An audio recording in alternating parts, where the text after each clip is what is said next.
The Forgotten Secrets of Fangorn. Chapter 1. Whispers Among the Leaves. The old forest breathed slowly, its ancient rhythms undisturbed by the hasty concerns of the outside world.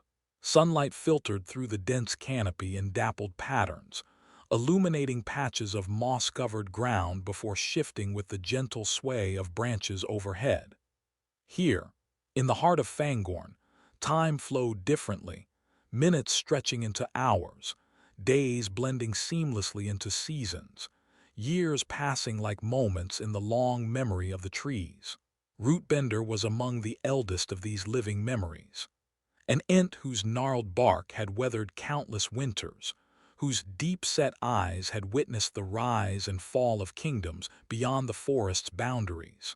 His limbs moved with deliberate slowness as he made his way through the winding paths of his domain, pausing occasionally to commune with particularly ancient trees or to disentangle a sapling trapped beneath fallen branches.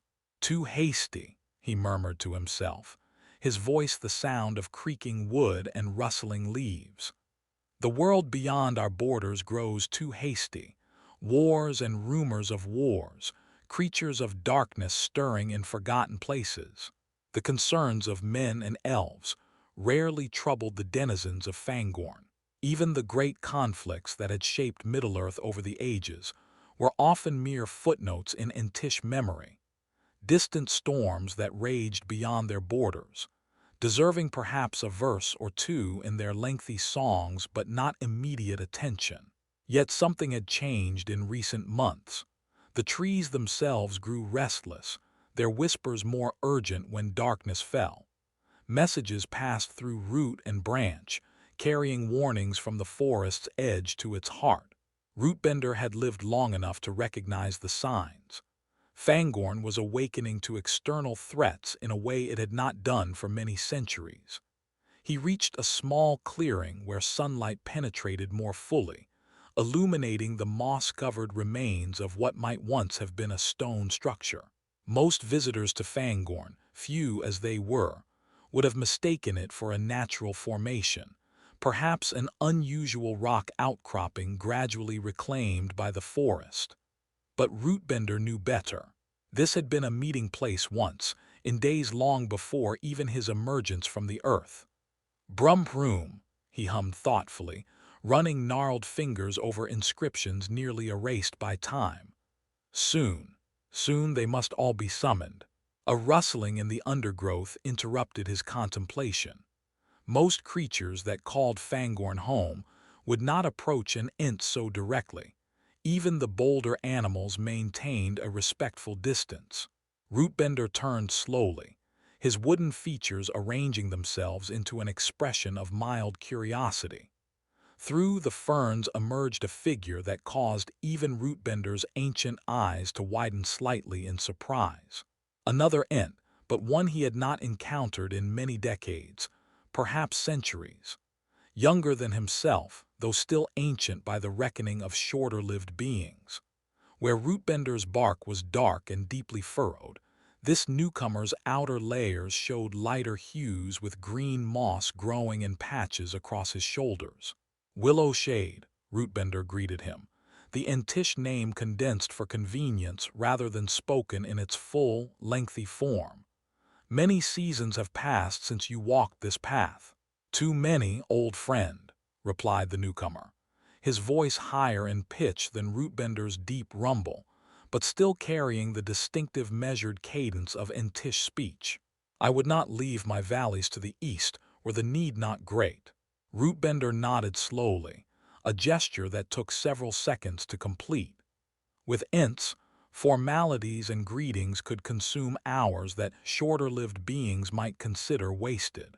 But neither Rootbender nor Willowshade felt any need to rush, particularly not in matters of importance. "The forest speaks of darkness," Willowshade continued after an appropriate pause.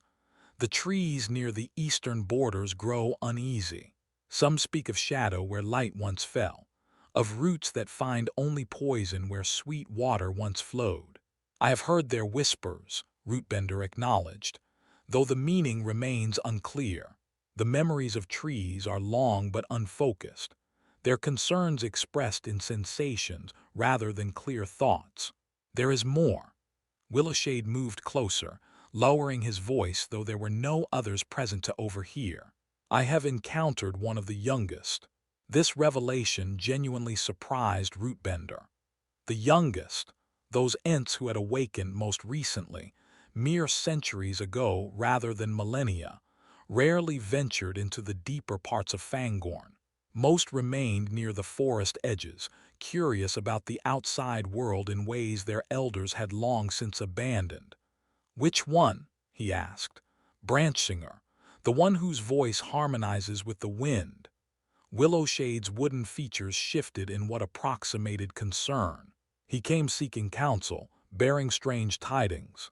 What manner of tidings would bring a youngest so far from the borders he loves to patrol? Willowshade looked up through the canopy, to where small patches of blue sky remained visible. "He speaks of dreams, Rootbender, dreams of the Entwives." A profound silence followed this statement. Among Ents, the subject of the Entwives remained one of deep sorrow, a loss so fundamental that even after countless years, the pain had not diminished. Long ago, the female counterparts of the Ents had departed Fangorn for lands where they could practice their love of ordered growing things, of gardens and cultivated beauty. None had returned within living memory, even the memory of the eldest Ents. "Dreams," Rootbender repeated finally. "Many young Ents dream of the Entwives. It is the nature of loss to haunt our sleeping thoughts." "These are not mere longings given form in slumber," Willowshade insisted. "Branchsinger describes visions of specific places, of voices calling from somewhere both near and far. He believes they are not memories but messages, that somehow, across whatever distance separates us from the Entwives, they reach out in warning." "Warning of what?" "That I cannot say with certainty." His descriptions were confused, as dreams often are, but he spoke repeatedly of a great eye, wreathed in flame, searching for something hidden deep within our forest. Rootbender fell silent again, processing this information with Entish thoroughness. The image was disturbing, particularly in light of the tree's own growing unease. Something approached, or perhaps had already entered, the ancient boundaries of Fangorn. Something that sought secrets long buried beneath root and soil. "Where is Branchsinger now?" he asked finally. "He continues eastward, deeper into the forest heart. He seeks the Entmoot stones, believing that only in the most ancient meeting place might he receive guidance about his visions." "The Entmoot stones have not hosted a gathering in an age," Rootbender noted. "Few now remember their location. So thoroughly has the forest reclaimed them. Yet he searches nonetheless. And I came seeking you, old friend, for if any might know the true path to the ancient meeting place, it would be Rootbender, whose memory stretches back to the days when Ents still walked regularly in assembly." The elder Ent considered this request carefully. The Entmoot stones predated even his awakening, their origins lost in the earliest days of Fangorn. Yet he had attended gatherings there in his youth, before the slow dispersal of the Ents throughout the vast forest had rendered such meetings increasingly rare. He remained perhaps the only one who could find that sacred place with certainty. "The path is long," he said at last, "and not without its dangers even for our kind. Parts of the deep forest have grown wild and watchful, suspicious of any who disturb their solitude. Even trees can forget their shepherds when left unwatched for too many seasons." "Yet we must try," Willowshade insisted. "If Branchsinger's dreams truly contain warnings from the Entwives, we cannot ignore them, not when the forest itself grows restless." Rootbender nodded, decision forming with Entish deliberation. "I will guide you to the Entmoot stones. But first there is another matter requiring attention." He gestured toward the north with a slow sweep of his branch-like arm. 3 days passed, The border trees reported intruders entering the forest edge, two smaller beings, not Ents but not orcs either. One appears to be of the race of men, the other smaller still. Men rarely venture into Fangorn willingly, Willowshade observed. Fear of our forest runs deep in their stories. Indeed, which makes their presence all the more curious. The trees report that the smaller one seems unafraid, even speaking to the trunks and branches as if expecting response.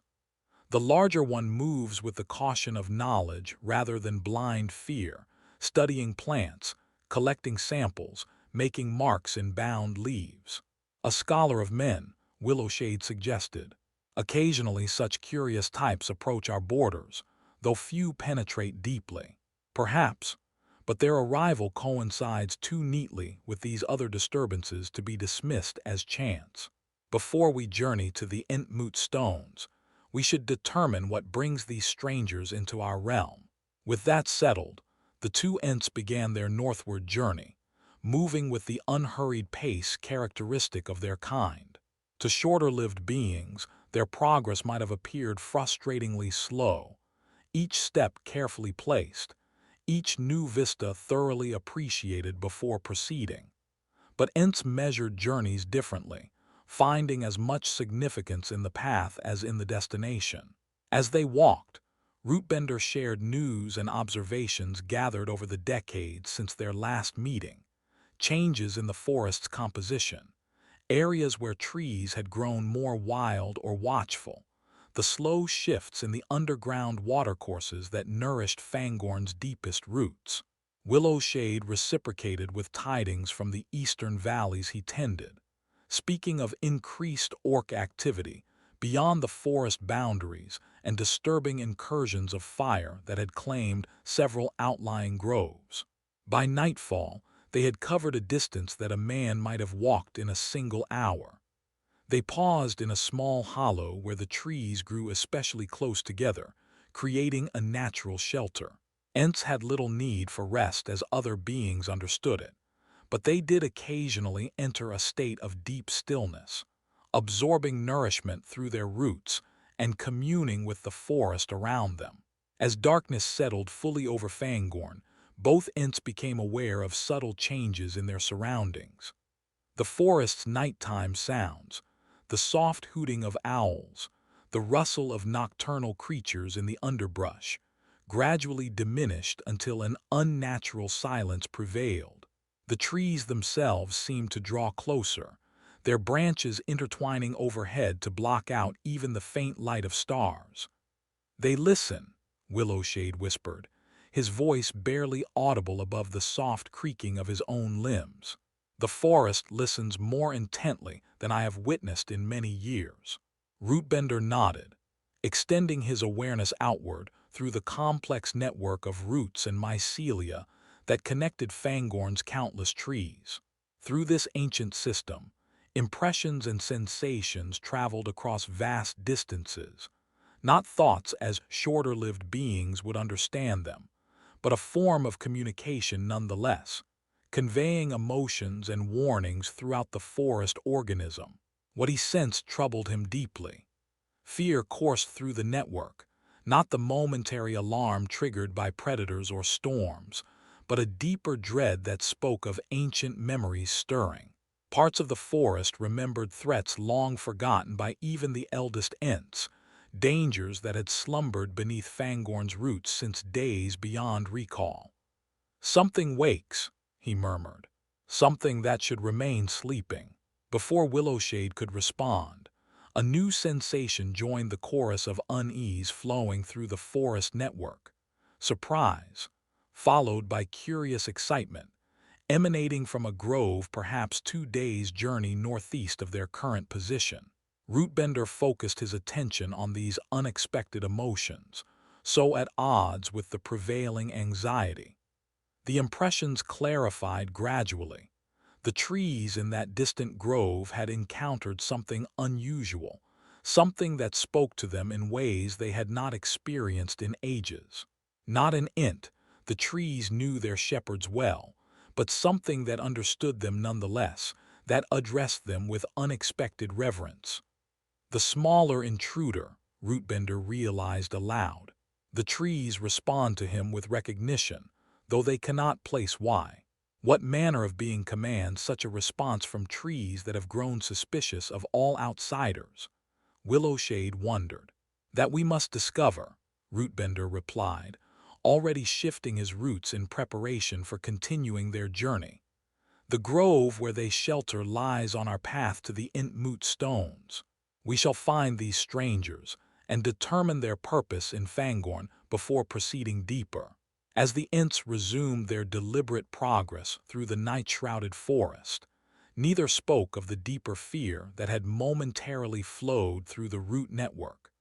The sense of something ancient and malevolent stirring far below, in caverns and passages that predated even Fangorn itself.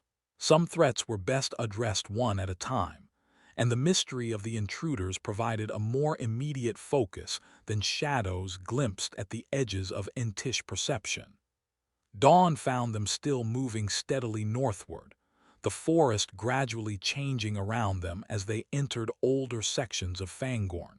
Here the trees grew more massive, their trunks wide enough that even an Ent's arms could not encircle them. Shafts of early sunlight penetrated the canopy with difficulty, creating a perpetual twilight at ground level. Moss and ferns covered every surface, and mushrooms of unusual size and color dotted the forest floor. We approached the Grove of Whispers, Rootbender noted as they entered a particularly ancient section of forest.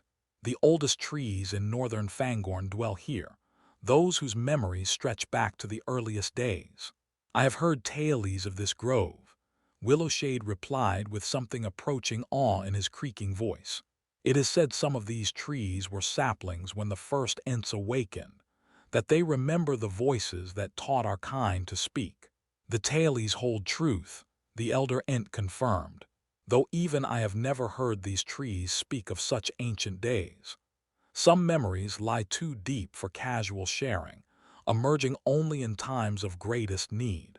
As they ventured deeper into the Grove of Whispers, both Ents fell silent, sensing the weight of age and wisdom that permeated this sacred space. The trees here stood in concentric circles around a central clearing, their massive trunks forming natural pillars that supported a cathedral-like canopy overhead. Shafts of sunlight penetrated at precise angles, illuminating patches of ground where unusual flowers bloomed despite the limited light. It was in this clearing that they found the first definitive signs of the intruders they sought. A small campfire, long extinguished but recently used, and nearby, a leather pack containing various tools and specimen containers. Of the travelers themselves, however, there was no immediate sign. They cannot have gone far, Willowshade observed, examining the abandoned equipment. These belongings are too valuable to be willingly left behind. Rootbender's attention had turned to the ancient trees surrounding the clearing. Unlike the usual random patterns of natural growth, these massive trunks stood in arrangements too precise to be coincidental, concentric circles with specific gaps that aligned with seasonal movements of sun and stars. "This place," he murmured, realization dawning slowly. "I had forgotten how close the Grove of Whispers lies to another site of significance." "What do you mean?" But before Rootbender could explain, a new sound reached them, voices approaching from the eastern edge of the clearing. Both Ents immediately grew still, their bark and foliage blending with the surrounding forest in the remarkable camouflage their kind had perfected over millennia. Two figures emerged from between the massive trunks, one a man of middle years, tall and lean, with the weathered complexion of one who spent much time outdoors. He moved with the careful precision of a scholar, examining his surroundings with keen interest despite obvious fatigue. Beside him walked a much smaller figure that caused Rootbender's ancient eyes to widen in surprise. "A halfling," he whispered, the words barely disturbing the air around him. one of the little folk from the western lands. The halfling, or hobbit, as his own people named themselves, stood barely half the height of his human companion. His features were youthful though not childlike, with curly brown hair and an expression of wonder as he gazed around the grove of whispers. Unlike the cautious man, the hobbit moved with surprising comfort among the ancient trees, occasionally reaching out to touch their bark with a gesture almost like greeting. "It's magnificent, Aldrich," the hobbit was saying, his voice carrying clearly in the hushed atmosphere of the grove. "I've never felt anything like it.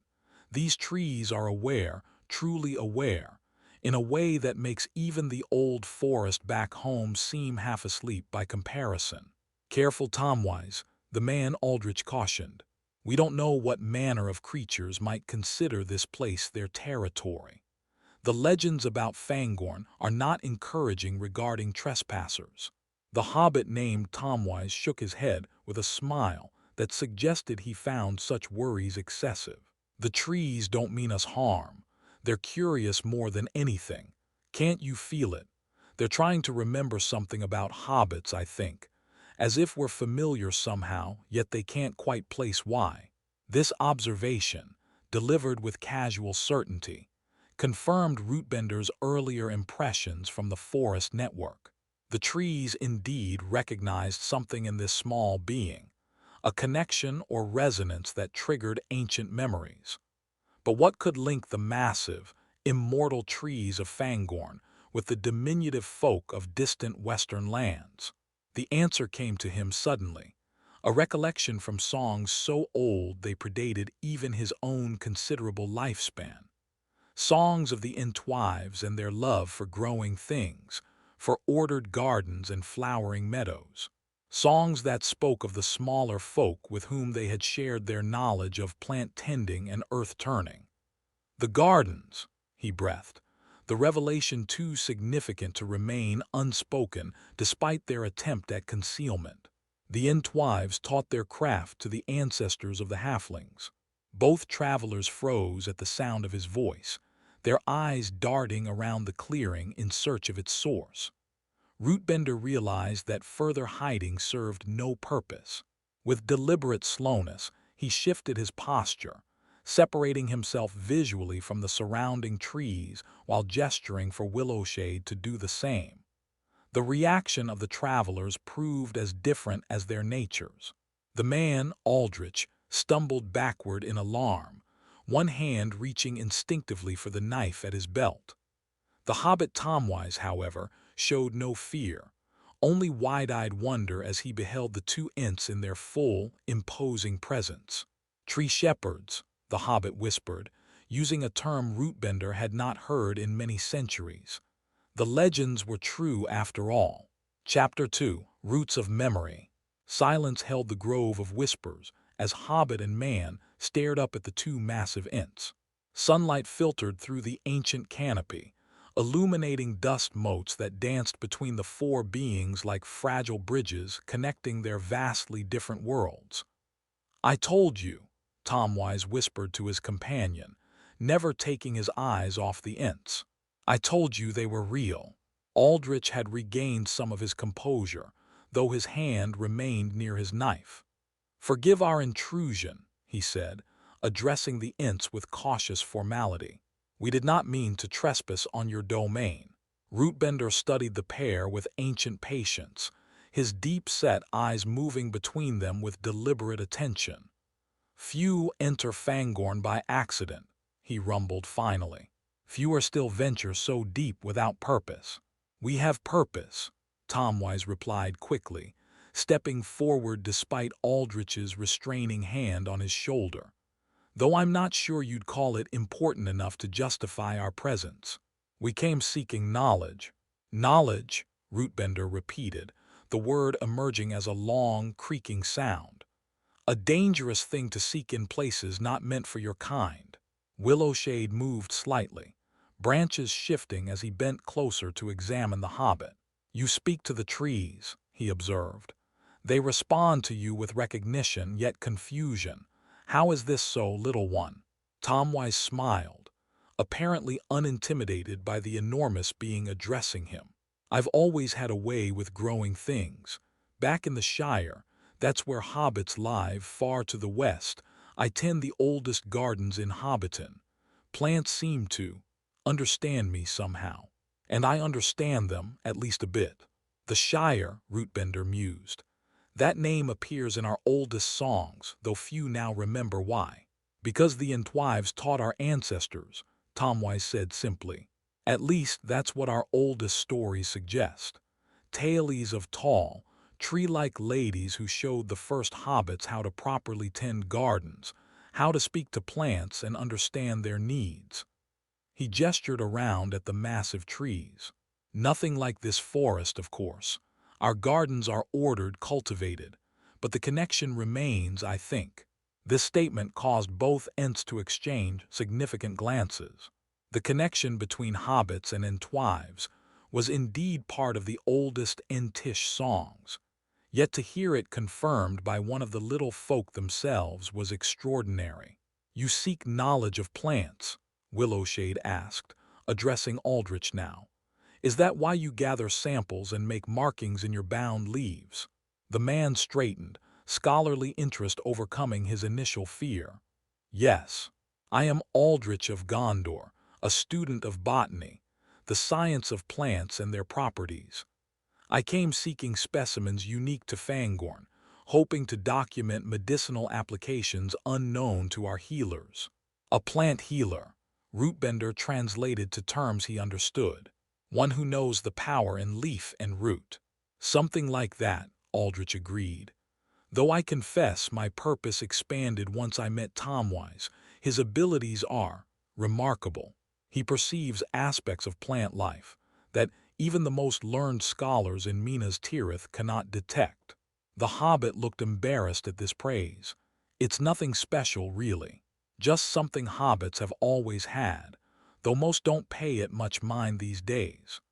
Too busy with harvests and meals and birthday celebrations to listen properly to what grows beneath their feet." "Yet you listened," Willowshade observed. "And that listening brought you all the way to Fangorn, far from your home." Tomwise nodded, his expression growing more serious. "The gardens in Hobbiton have grown restless this past year, especially the oldest ones, planted when hobbits first settled the Shire. They whisper warnings I couldn't fully understand, something about ancient memories stirring, about knowledge that needs remembering." He hesitated, glancing at Aldrich as if seeking permission to continue. The man nodded encouragement. "I started having dreams," the hobbit continued. "Dreams of enormous trees calling me eastward, of voices singing in languages I don't understand but somehow still comprehend.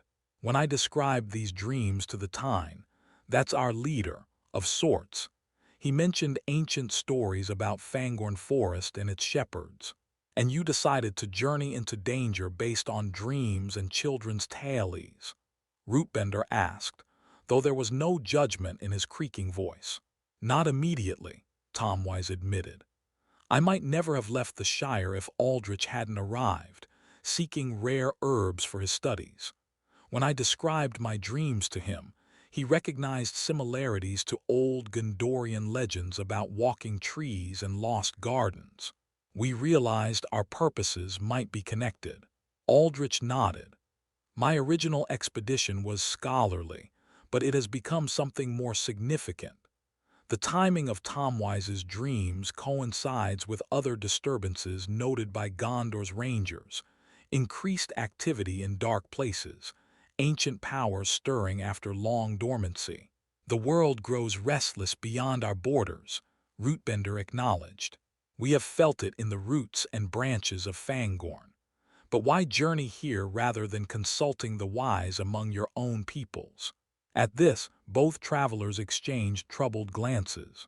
It was Aldrich who finally answered, his voice lower as if concerned about being overheard despite the isolation of their clearing.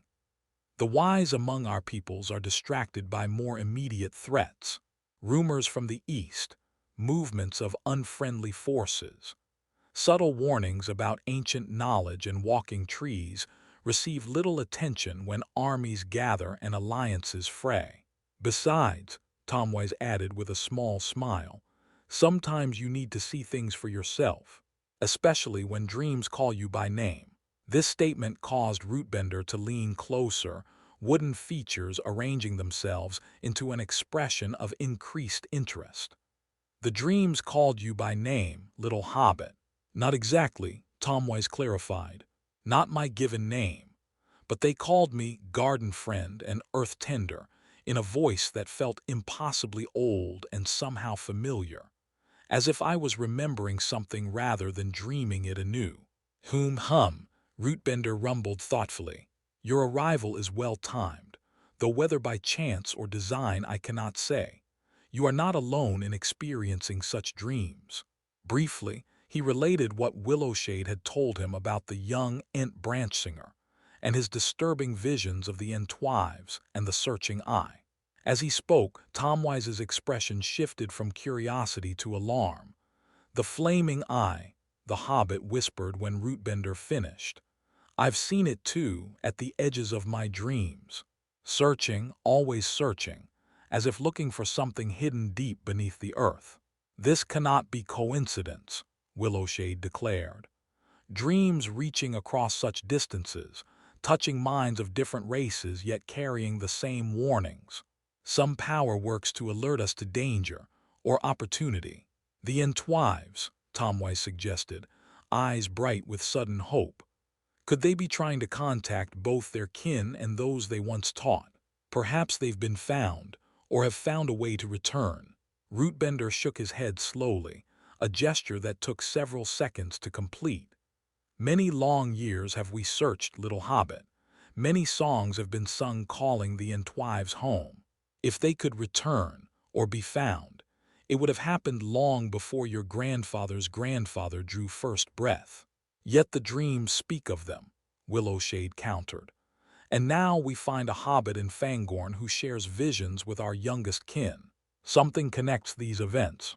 The Entmoot stones, Rootbender decided after a period of contemplative silence. We were journeying there before finding you. Perhaps all these questions find answers at the ancient meeting place. Entmoot stones, Aldrich repeated, his scholarly interest evident. I've read fragmentary references to such a place in Gondor's oldest archives, a sacred site where the tree shepherds gathered in council. Not for many long years has such a gathering occurred, Rootbender informed him. The Ents have scattered throughout Fangorn, each tending their own valleys and groves. Few now remember the way to the ancient meeting place. But you do, Tomwise guessed, studying the elder Ent with perceptive eyes. That's where you were heading when you found us. Indeed, we seek Branchsinger, who journeys there driven by his dreams. Now it seems your dreams drive you along a similar path. Perhaps you should accompany us, if you truly wish to understand the whispers that have drawn you so far from your home. Aldrich looked uneasy at this suggestion. The forest grows more dangerous as we penetrate deeper. We've encountered no real threats thus far, but there are sounds in the night, movements in the shadows that follow no natural pattern. You would be safer in our company than continuing alone, Willowshade assured him. The deeper parts of Fangorn have grown wild without regular tending. Some trees have forgotten the difference between Ents and the axe-wielding creatures they fear. Tomwise needed no further convincing. We'll come with you, he declared, ignoring Aldrich's expression of caution. My dreams led me this far. I won't turn back when answers might lie just ahead. The man sighed but nodded agreement. Very well. But we should retrieve our equipment first. He gestured toward their abandoned packs. We left in haste this morning, following what Tomwise described as a calling from the heart of the grove. As the travelers collected their belongings, Rootbender conferred quietly with Willowshade in their native language. A slow, sonorous speech that to outside ears might have sounded like the creaking of branches in wind, or the deep groaning of wood settling in changing temperatures. The halfling's connection to the Entwives may prove significant, the elder Ent observed. Long have we sought any trace of their fate. Yet we must be cautious, Willowshade replied. If dark powers also seek what lies beneath the Entmoot stones, we may be leading these smaller beings into grave danger. They are already in danger, Rootbender noted. The searching eye in their dreams hunts regardless of our actions. Better they walk with us than alone. Their conversation ended as Tomwise and Aldrich returned, packs secured and expressions resolute despite their obvious fatigue. The hobbit in particular seemed energized by their encounter with the Ents, his earlier weariness replaced by eager anticipation. "How far is this Entmoot place?" he asked, falling into step beside Rootbender as the strange company began their journey deeper into Fangorn. "Distance means little in the old forest," the Ent replied. "The paths shift, time flows differently in certain groves. What might be 3 days' journey for your kind could become 1 or 7, depending on the forest's mood and the route we must take." "The forest has moods?" Aldrich asked, scientific curiosity overcoming his lingering apprehension. "All living things have moods," Willowshade answered. "Forests perhaps more than most, being collections of many individual wills and memories bonded through root and soil. Fangorn has existed since before men walked the world. Its moods run deep and complex. As they traveled, the character of the forest gradually changed around them. The trees grew more ancient, their massive trunks wider than the span of an Ent's arms, their bark patterns complex as written languages.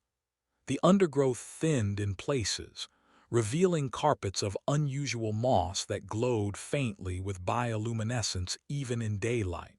Elsewhere, ferns of enormous size created natural archways, their fronds intertwining overhead to form cathedral-like passages.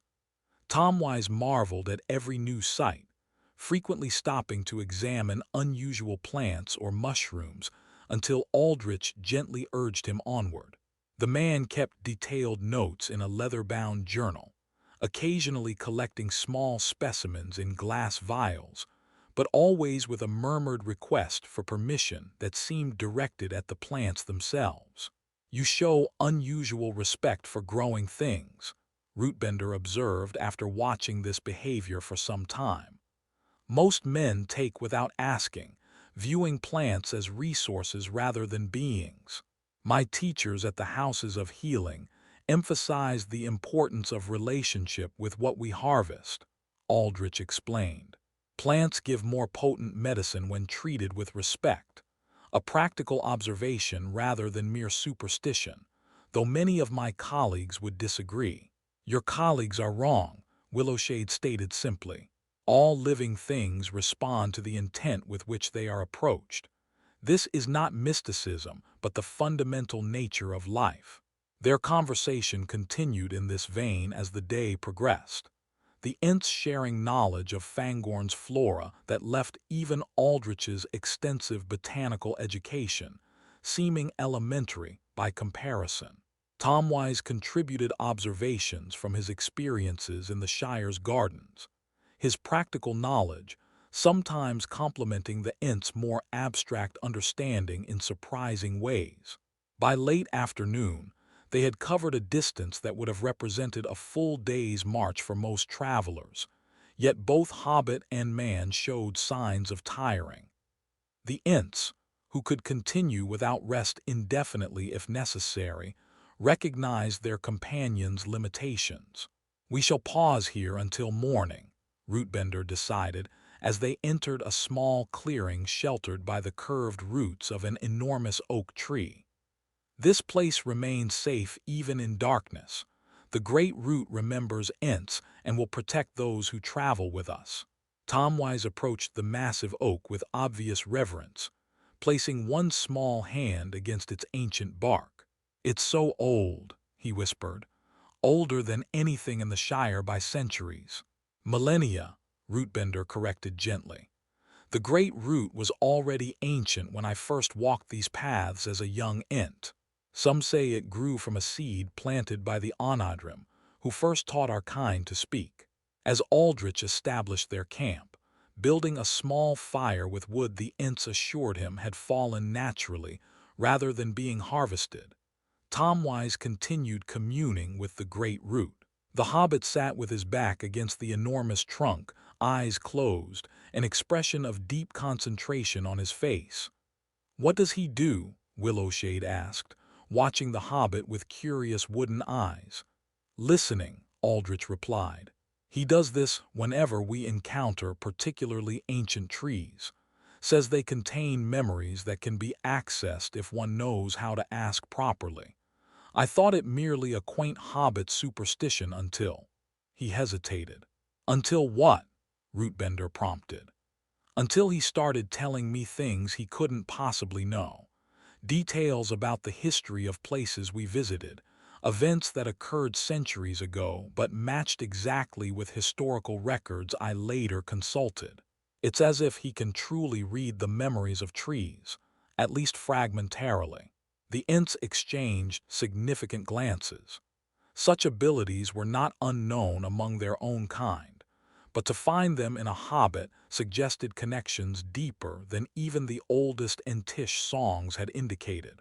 As night fell fully over Fangorn, Tomwise finally rejoined them at the campfire, his expression thoughtful and slightly troubled. "The great root has shown me things," he said without preamble. "Images of the Entmoot stones and what lies beneath them. Something important was hidden there long ago, something that's beginning to wake up." "Hidden by whom?" Rootbender asked, leaning forward with unusual haste for an Ent. "By the first Ents, I think, and by others who came before even them. The memories grow confused that far back." The hobbit rubbed his temples as if trying to organize fragmentary impressions. "There was a war, not the recent ones but something ancient. Powers fighting over control of something. The images blur together, but I keep seeing a pedestal or altar deep underground, and on it, something that glows with inner light." "An artifact of power," Aldrich suggested, his scholarly mind immediately framing the hobbit's vision in historical context.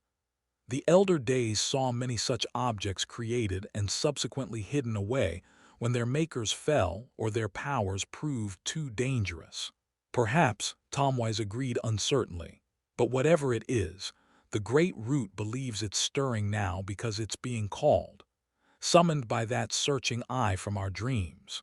This revelation cast a pall over their small camp. Even the fire seemed to dim momentarily, as if responding to the gravity of the hobbit's words. "If something of great power lies beneath the Entmoot stones," Willowshade said finally, "and dark forces seek to claim it, our journey becomes more urgent than we realized. But also more dangerous," Rootbender added. "We must proceed with greater caution than I initially believed necessary." As if confirming his assessment, a long, low howl echoed through the forest, a sound that belonged to no natural wolf or wild dog. It carried notes of ancient malice and hunger, causing both hobbit and man to instinctively move closer to the fire's protective light. "What was that?" Aldrich whispered, hand moving to his knife. "Something that should not be in Fangorn," Rootbender replied grimly.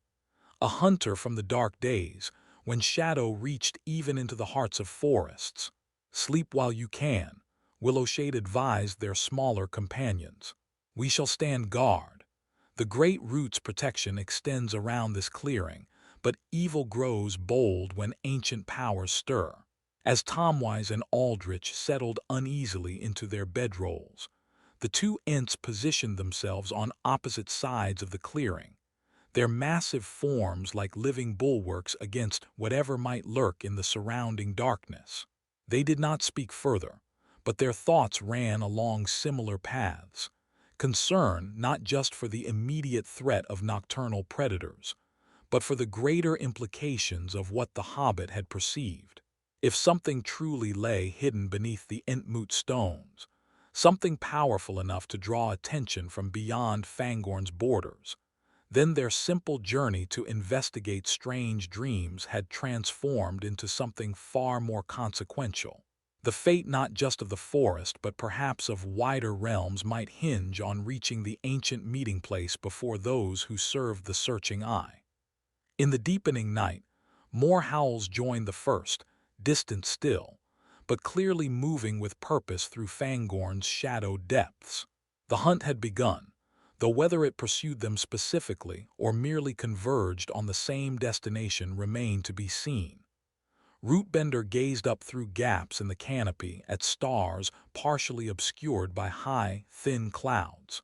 The ancient patterns were changing, both in the heavens and beneath the soil. After long ages of slow, measured existence, events were accelerating towards some critical junction, and somehow, the dreams of a young Ent and a small hobbit had become entangled with forces beyond their comprehension. "Guard them well, great root," he whispered to the enormous oak that sheltered them. "The coming days may demand more of us all than we are prepared to give." The massive tree creaked in response, its branches shifting slightly despite the absence of wind, a gesture of assent from one ancient being to another, a promise that here at least, for this one night, sleep would come untroubled by darkness or dreams of searching eyes. Chapter 3: The Seeking Shadow. Dawn in Fangorn came gradually, sunlight filtering through layers of ancient canopy to create a subtle shift from darkness to green-tinted twilight. Tomwise woke to the soft sounds of Entish conversation, a slow, melodious exchange that reminded him of wind through distant treetops. Opening his eyes, he found Rootbender and Willowshade standing at the clearing's edge, their wooden forms almost indistinguishable from the surrounding forest in the dim morning light. Beside him, Aldrich still slept, one hand resting protectively on his pack of botanical specimens. The man had taken longer to find rest the previous night, troubled by the howls that had continued intermittently until well past midnight. Tomwise decided to let him sleep a while longer. Their journey thus far had taxed the scholar's endurance considerably. Rising quietly, the hobbit approached the great root that had shared its memories with him. In daylight, the enormous oak looked even more impressive, its massive trunk gnarled with age, bark patterns forming faces and figures that seemed to shift when viewed from different angles. Placing his palm against the rough surface, Tomwise closed his eyes and extended his awareness in the way he had discovered worked best with ancient trees. "Good morning, old one," he thought, not expecting words in response, but rather impressions and emotions. "Thank you for your protection through the night." The great root's acknowledgement came as a warm pulse of something like satisfaction, followed by fragmented images, shadows retreating from the clearing's boundaries, creatures with gleaming eyes pacing just beyond the oak's sphere of influence, but unable to approach closer. "They sought us specifically?" Tomwise asked, concerned by these impressions. The response was ambiguous, neither confirmation nor denial, but rather a sense that the nocturnal hunters had been drawn by something the travelers carried or represented. Not their physical presence alone, but something less tangible, potential perhaps, or knowledge. Before Tomwise could probe deeper, he felt a light touch on his shoulder. Opening his eyes, he found Rootbender standing beside him, the Ent's ancient face bent close to observe the hobbit's communion with the tree. "You speak to it differently than we do," the Ent observed, his voice like rustling leaves. "Not with words formed in air, but directly through touch." "It's how I've always done it," Tomwise explained, somewhat embarrassed to be discussing his peculiar ability with one who understood trees far better than any hobbit could. "Back home, the old gardens respond best to touch and intention, I suppose you'd call it, clear images rather than words."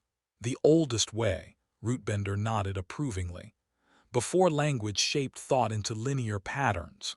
The shepherds of trees learned to speak with formed words, but we never forgot the older communication." Aldrich had awakened during their conversation and now joined them, running fingers through his disheveled hair in a vain attempt to tame it. "The howling stopped sometime in the night," he observed. "Do you think whatever made those sounds has moved on?" "Moved, yes. On, no," Willowshade replied cryptically, joining their small group.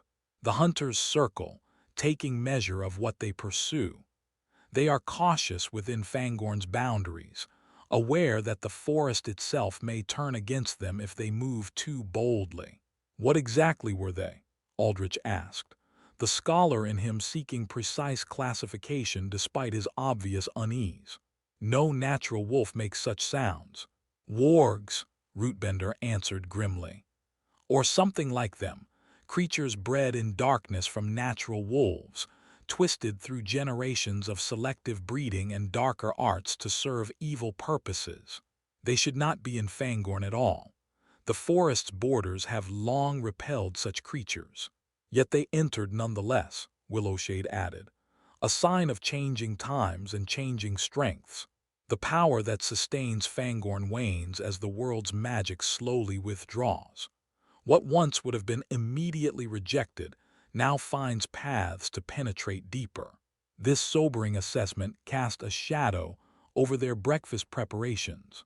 As Tomwise and Aldrich ate a simple meal of travel bread and dried fruits, the Ents continued their discussion in their own language, occasionally gesturing toward the east with expressions of concern. "We must alter our route," Rootbender announced when the travelers had finished eating. "The direct path to the Entmoot stones passes through valleys too exposed for safety now that we know hunters track our movements. We shall instead follow the Deeproot Way, longer but better protected." "The Deeproot Way," Tomwise repeated, intrigued by the name. "An ancient path that follows the oldest root systems of Fangorn," Willowshade explained. "It passes through caves and hollows beneath the mightiest trees, places where earth and wood have grown intertwined over millennia.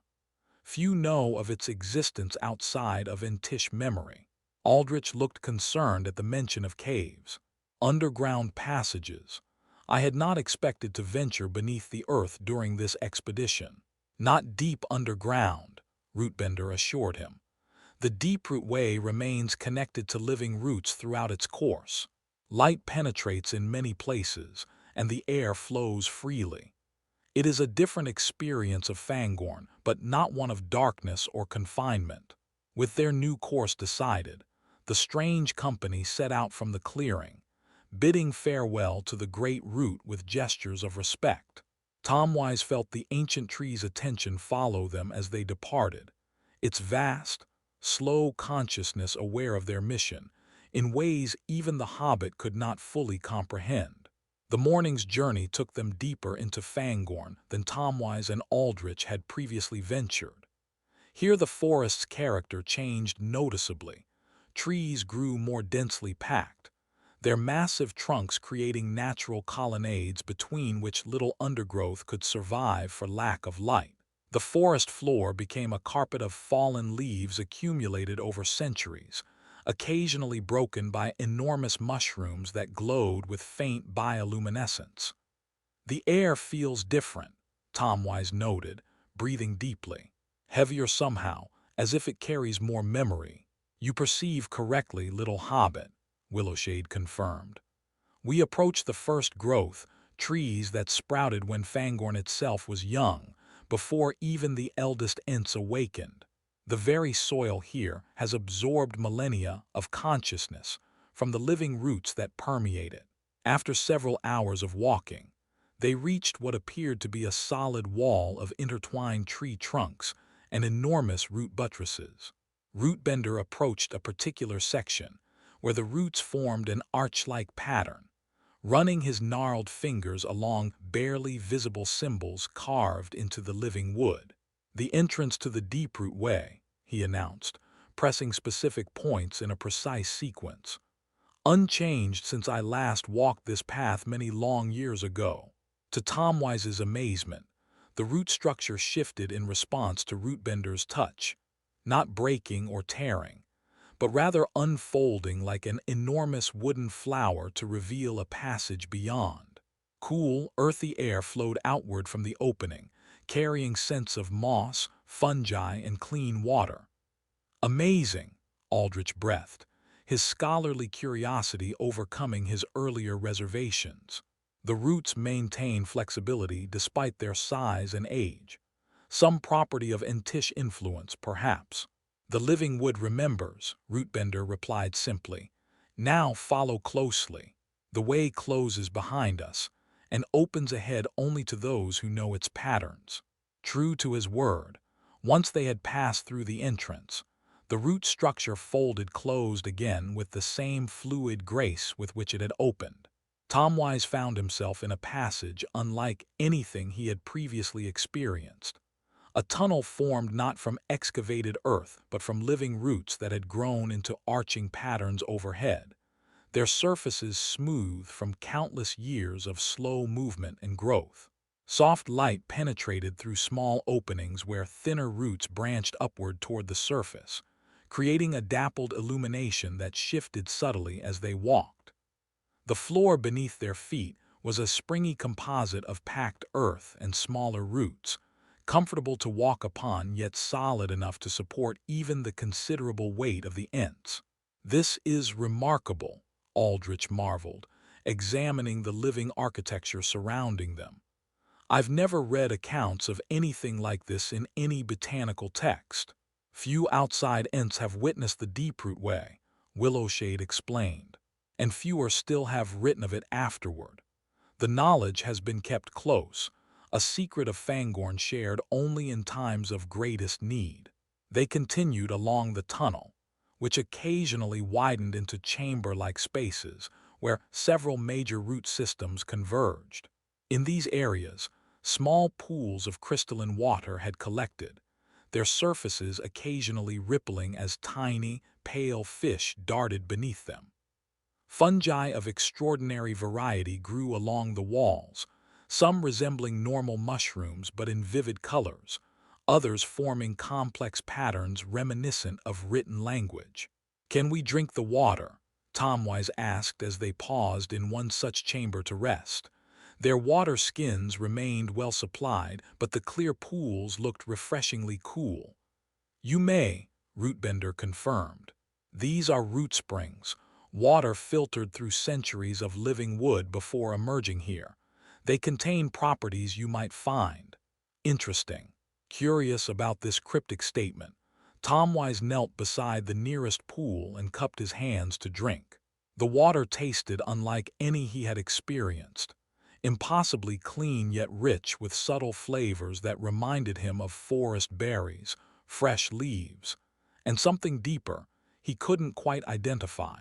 As he swallowed, a curious warmth spread through his body, followed by a heightened clarity of perception. The chamber around him seemed suddenly more vivid, details he hadn't noticed before becoming apparent, patterns in the root walls, the gentle movements of air currents, the subtle phosphorescence of the smallest fungi. "Oh," he exclaimed, blinking in surprise, "everything looks more. Rootspring water carries fragments of the forest's awareness," Willowshade explained, seeming amused by the hobbit's reaction. "For a short time, you perceive as trees perceive, not through eyes alone but through a more complete sensing of your surroundings." Aldrich, after some hesitation, also drank from the pool. His reaction was more subdued than Tomwise's, but his eyes widened noticeably as the effect took hold. "Extraordinary," he murmured, examining his own hands as if seeing them for the first time. "This would revolutionize our understanding of plant consciousness if it could be studied properly." "The effect lasts only briefly in your kind," Rootbender informed them, "but it may prove useful as we travel deeper. The deeproot way occasionally branches, and choosing correctly requires perceiving patterns not visible to ordinary sight." Their journey continued through the remarkable underground network, the passage occasionally narrowing to require even the hobbits to duck beneath low-hanging roots, then widening again into chambers large enough for the Ents to stand at full height. Throughout, Tomwise marveled at how alive everything felt. This was no dead tunnel through Earth, but a living, growing space that had developed organically over countless years. As they progressed, Rootbender shared fragments of Entish history associated with particular sections of the Deeproot Way. Here, a council of Ents had hidden during the dark years when shadow had fallen over much of Middle-earth. There, the last Entwives seen in Fangorn had rested before departing eastward, leaving traces of their presence that still lingered in the patterns of smaller roots. The Entwives preferred open lands to forests. The elder Ent explained when Tomwise inquired further about this reference. They loved ordered growing things, gardens and fields where they could direct growth according to their vision. While we shepherded the wild trees, they cultivated relationships with smaller plants and the beings who tended them. Like hobbits, Tomwise suggested. Indeed, the oldest songs tell of Entwives teaching the little folk their craft, sharing knowledge of growing things that has become part of your heritage, even if the source has been forgotten. This connection fascinated Tomwise, providing context for abilities he had always taken for granted. In the Shire, his particular affinity for plants had been seen as unusual but not extraordinary, a useful talent for gardening rather than a connection to ancient powers. Now he understood it as something deeper, a legacy of relationship between his people and the Entwives that had persisted through generations. They had been traveling for several hours when Rootbender suddenly halted, raising one branch-like arm in a signal for silence. The entire company froze, straining to detect what had alerted the elder Ent. At first, Tomwise heard nothing beyond the subtle sounds that had accompanied their journey throughout, the occasional drip of water, the soft creaking of growing roots. Then gradually, he became aware of a new sound penetrating from somewhere ahead, a rhythmic scraping, as of claws or tools against wood. "Something breaches the way," Willowshade whispered, his voice barely disturbing the air. "Something that should not know of its existence." "Could it be natural?" Aldrich suggested hopefully. "Some burrowing animal that happened upon the passage." Rootbender shook his massive head. "No creature of Fangorn would damage the living roots so. Listen to the pattern, methodical, deliberate. This is intentional intrusion." The scraping continued, occasionally punctuated by low grunts or mutterings in some harsh language that made Tomwise wince to hear. Whatever created those sounds was no animal, but something with intelligence and purpose. "We cannot proceed directly," Rootbender decided after a moment's consideration. "The main passage leads toward that disturbance. We must take the lower branch." He led them to what appeared to be a solid wall of roots until, with a specific gesture of his gnarled hands, he revealed a narrow opening partially concealed beneath overhanging tendrils. The passage beyond sloped downward, smaller than the main way and less refined in its construction. "This section is seldom used," Willowshade warned as they began their descent. "The roots grow more chaotically here, and the path occasionally requires adjustments." These adjustments soon became apparent as they navigated the narrower tunnel. At several points, Rootbender needed to physically move smaller roots aside to allow passage, whispering what sounded like apologies to the disturbed growth.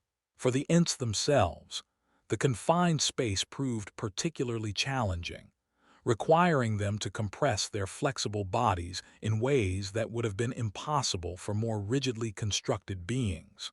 The slope grew steeper, and the character of their surroundings changed subtly. The roots forming the passage walls became darker, their patterns more angular and less harmonious. The small openings that had previously admitted light from above disappeared entirely, leaving them dependent on a faint phosphorescence emitted by fungi growing along the tunnel floor. "We descend toward the deep roots," Rootbender explained in hushed tones. The oldest parts of Fangorn where the forest first took hold in ages past. Few venture here, even among Ents. Is it dangerous? Tomwise asked, noticing how both Ents seemed more alert, more cautious in their movements. Not inherently, Willowshade replied. But the deep roots touch memories and powers from the earliest days of the world. The consciousness here is different, less shaped by contact with younger beings, more primal in its awareness. As if confirming this assessment, Tomwise began to feel a subtle pressure against his mind. Not hostile, but utterly alien, like the attention of something that perceived reality through fundamentally different senses. The root-spring water's effects had faded hours ago, but now a similar heightening of perception returned, imposed from outside rather than welcomed from within. "I feel it too," Aldrich murmured, his scholarly composure noticeably strained, "like being watched by something that doesn't understand what eyes are." "The deep roots evaluate us," Rootbender confirmed. "Be respectful but do not show fear. They recognize Ents readily enough, but encounters with smaller beings are rare enough to warrant closer inspection." The tunnel widened suddenly into a vast underground chamber that took Tomwise's breath away. Here, enormous roots from what must be the largest trees in Fangorn converged, intertwining to form a cathedral-like space with a domed ceiling easily 50 feet high. Unlike the previous sections of the Deeproot Way, this chamber showed clear signs of deliberate shaping, the roots forming symmetrical patterns reminiscent of architectural supports, while natural platforms at various levels created galleries overlooking the central floor. Most striking was the illumination. No longer the subtle glow of fungi, but a stronger blue-green radiance emanating from a pool at the chamber's center. The liquid within pulsed with inner light, casting shifting shadows across the entire space that seemed to move with purpose, rather than simply responding to the water's movements. "The pool of memory," Willowshade identified it with evident reverence. "Not seen by my eyes since I was a sapling Ent, still learning the oldest songs." What is it exactly?" Tomwise asked, unable to tear his gaze from the mesmerizing patterns playing across the luminous water. "The collected consciousness of Fangorn's first trees," Rootbender explained. "Those that grew before the sun and moon, when starlight alone illuminated Middle-earth. Their physical forms have long since returned to soil, but their awareness remains, preserved in this pool through means even the eldest Ents do not fully understand." Aldrich approached the pool's edge with the careful reverence of a scholar, confronting an artifact of incalculable value. "Is this, alive, conscious in some way?" "Yes and no," Rootbender replied. "It does not think as you or I might understand thinking. It remembers, it preserves, sometimes it reveals." The pressure against Tomwise's mind intensified as he too drew nearer to the pool. Images began to flash through his consciousness, fragments of vision showing Fangorn in earlier ages, when the forest extended far beyond its current boundaries. He saw enormous trees walking, their movements slow but purposeful. He glimpsed beings of light moving among the trees, teaching them languages through song and gesture. "The awakening," he whispered, somehow knowing what he witnessed though he had never before heard the term. "When the first Ents were taught to be more than trees." Rootbender looked at him sharply. "You see this, the pool shows you the awakening." Tomwise nodded, still transfixed by the visions flowing through his mind. "I see figures of light, moving among the oldest trees, singing to them until they begin to respond, to move, too, become aware of themselves as separate from the forest around them." "He describes the coming of the shepherds," Willowshade said with astonishment. "Events from before even the oldest Entish songs, preserved only in the most ancient memories." "The pool responds to him," Rootbender observed, "as it might to an Ent, rather than merely reflecting his own thoughts back to him." While the others discussed this unexpected development, Tomwise found himself drawn deeper into the visions. The scenes shifted, showing a gathering of Ents around a circular arrangement of standing stones, the Entmoot place they sought. At the center of the circle, a shaft of light descended from above, illuminating what appeared to be an opening in the earth. Ents and other beings, elves perhaps, though somehow more luminous than any elves Tomwise had heard described, worked together to place something within that opening, before sealing it with a stone carved with symbols that burned with inner fire. The vision shifted again, moving forward through time at dizzying speed. The forest changed, contracted, grew again in slightly different patterns. The standing stones remained, though gradually becoming more weathered, more integrated with the surrounding trees as roots grew around and sometimes through them. Occasionally, Ents would gather there, but their numbers diminished over the ages until finally the circle stood empty save for wind and leaves. Then, most disturbingly, Tomwise saw a new presence, a searching awareness that moved through the forest like an invisible hunter, probing at the standing stones, testing the sealed opening at their center. This presence had no physical form in the vision, but Tomwise nonetheless perceived it as flame shaped into an eye, its gaze burning through layer after layer of protection placed over whatever lay beneath the Entmoot stones. "It seeks what was hidden," he gasped, finally breaking free of the vision's grip and staggering back from the pool's edge. "The eye, it searches for what the first Ents concealed beneath the stones." Aldrich caught him as he stumbled, steadying the hobbit with concern. "What did you see?" Tomwise described his visions as precisely as he could, though certain elements defied easy explanation. The others listened with growing alarm, particularly when he detailed the searching presence that tested the ancient seals. "This confirms our worst fears," Rootbender said gravely. "Something of great power was indeed hidden beneath the Entmoot stones in the earliest days, and now, after ages of being forgotten, it has drawn the attention of darkness once more." "But what is it?" Aldrich asked. "What could be so important that both the forces of good and evil would seek it after all this time?" "The visions did not show me what was sealed away," Tomwise admitted, "only that it was important enough for Ents and other beings to work together to hide it. Perhaps Branchsinger has learned more," Willowshade suggested. "If his dreams drove him to seek the Entmoot stones directly, he may have received clearer warnings about what lies beneath them." "Then we must find him quickly," Rootbender decided, "before those who breach the Deeproot Way reach him, or the stones first." As they prepared to continue their journey, a distant sound reached them even through layers of earth and root. A horn call, deep and resonant, echoing through Fangorn's depths. "An Ent horn," Willowshade identified it immediately. "Branchsinger calls for aid." "He has reached the Entmoot stones," Rootbender concluded, "and found trouble awaiting him there."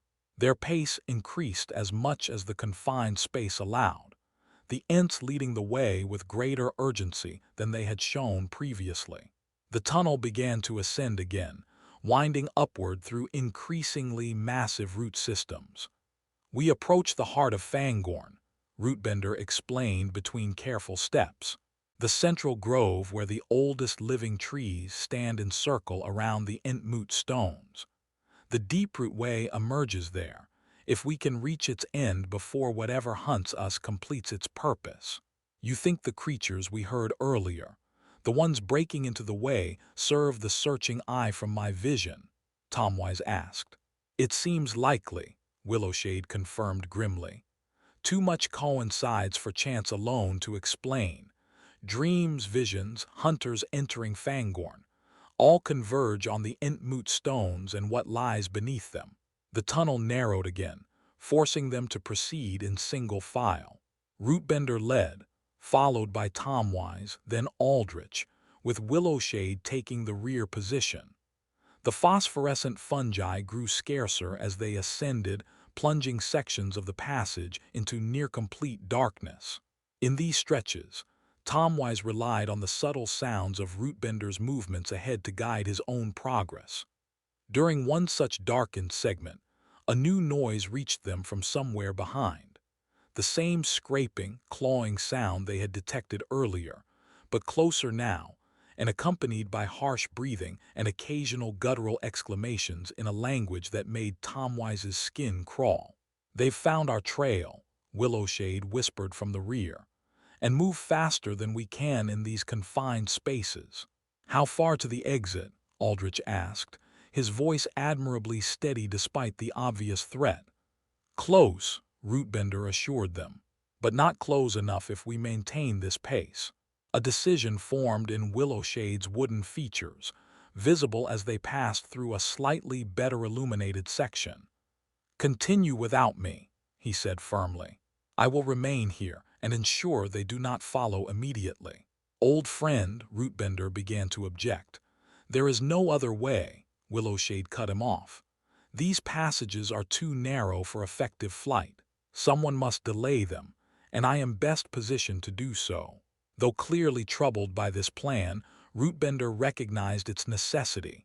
"We will return for you," he promised, "when we have reached the Entmoot stones and discovered what danger threatens there." "Go," Willowshade urged. "The forest's fate may depend on what you learn." With heavy hearts, they continued forward, leaving Willowshade positioned at a particularly narrow section of tunnel, where a single defender could effectively block passage. As they moved away, Tomwise glanced back to see the Ent gathering his strength, wooden limbs shifting into positions better suited for combat than travel. Their progress grew more urgent, Rootbender pushing ahead with as much speed as the confined space allowed. Tomwise and Aldrich struggled to keep pace, occasionally stumbling on the uneven floor but driven forward by the knowledge of what pursued them, and what awaited Willowshade if they delayed too long. "Almost there," Rootbender encouraged them as the tunnel began to widen noticeably. "The exit lies just ahead, an opening beneath the oldest tree in the heart of Fangorn." Light appeared in the distance, not the blue-green phosphorescence that had illuminated portions of their journey, but true daylight filtering down from above. The tunnel's end presented itself as a curtain of hanging roots through which dappled sunlight penetrated in shifting patterns. They had almost reached this promising exit when sounds of conflict erupted behind them. Splintering wood, harsh cries, and a deeper, rumbling sound that could only be Willowshade's voice raised in what Tomwise recognized as the Entish equivalent of battle cry. The noises echoed through the tunnel, distorted by distance and the acoustic properties of the root-formed passage. "He engages them," Rootbender said grimly. "We must make his sacrifice meaningful." With a gesture of his gnarled hands, the elder Ent parted the hanging roots that concealed the tunnel's exit. Bright light flooded in, momentarily blinding them after hours in the dimness of the deep-root way. Blinking away the temporary blindness, Tomwise found himself emerging into a scene both magnificent and troubling. They stood in a vast clearing at what truly did feel like the heart of Fangorn Forest. Encircling the space stood the largest trees Tomwise had ever seen, ancient giants whose trunks were wider than hobbit houses, whose lowest branches stretched higher than the tallest trees in the Shire. These titans grew in a perfect circle, their massive roots occasionally breaking the surface to form natural buttresses and archways around the clearing's perimeter. At the center of this impressive space stood a ring of standing stones, megaliths of dark, weathered rock that predated even the enormous trees surrounding them. Each stone rose approximately twice the height of a man, their surfaces covered in carvings and symbols partially obscured by lichen and the effects of countless seasons. They numbered 7 in total, positioned to form a perfect circle around a central stone altar or pedestal. But it was not the majesty of this ancient site that caused Tomwise's breath to catch in his throat. Rather, it was the scene playing out within the stone circle that demanded their immediate attention. A younger Ent, Branchinger, presumably, stood with his back to the central pedestal, his wooden form showing signs of recent damage. Facing him in semicircle were 5 humanoid figures clad in dark armor, adorned with spikes and crude symbols. Their features remained hidden behind frightening helmets shaped to resemble snarling beasts, but their stance and the weapons they carried marked them clearly as hostile. Orcs, even a hobbit from the peaceful Shire, recognized these servants of darkness from tales told around evening fires. Their presence in the heart of Fangorn was shocking, a desecration of this sacred space that made Tomwise's heart ache despite never having seen it before today. "We must aid him," Rootbender declared, straightening to his full, impressive height as he stepped fully from the tunnel entrance. "The orcs seek to claim the Entmoot stones and whatever lies beneath them." Aldrich, despite being visibly terrified at the prospect of confronting orcs, drew his hunting knife with shaking but determined hands.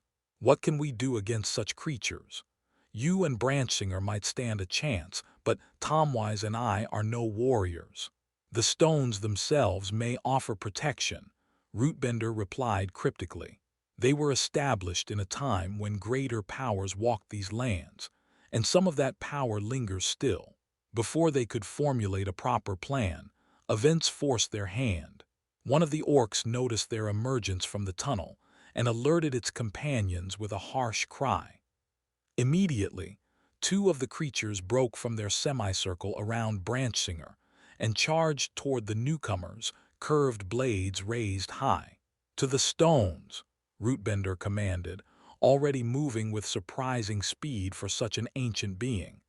"Circle counterclockwise, touch each megalith as you pass." Trusting the Ents' knowledge of this sacred place, Tomwise and Aldrich sprinted toward the stone circle, attempting to circle around the approaching orcs rather than meet them directly. The creatures, seeing their intent, altered course to intercept them. What happened next occurred so quickly that Tomwise could later never quite reconstruct the sequence of events clearly. Rootbender reached the nearest standing stone and placed his gnarled hand upon its lichen-covered surface. A pulse of green-gold light spread outward from the point of contact, racing along hidden patterns in the stone's carved surface before leaping to the next megalith in the circle, then the next. Within moments, all 7 standing stones glowed with the same verdant energy, creating a visible boundary between their positions. The 2 charging orcs, attempting to cross this boundary, found themselves repelled by an invisible force that sent them stumbling backward with cries of pain and surprise. "The stones remember their purpose," Rootbender declared with satisfaction. "Hurry inside their protection." Tomwise and Aldrich needed no further encouragement, darting between 2 of the glowing megaliths to join Branchinger at the circle's center. The young Ent, for young, was certainly the appropriate term by Entish standards, despite his being many human lifetimes old, regarded them with surprise and relief. "Rootbender," he exclaimed, his voice higher and less weathered than the elder Ent's rumbling tones. "You received my message through the root ways." "Indeed, young singer," Rootbender confirmed, joining them at the central pedestal. "Though it seems we arrive barely in time. How came these servants of darkness to the heart of Fangorn?" "They followed me," Branchinger admitted with obvious shame.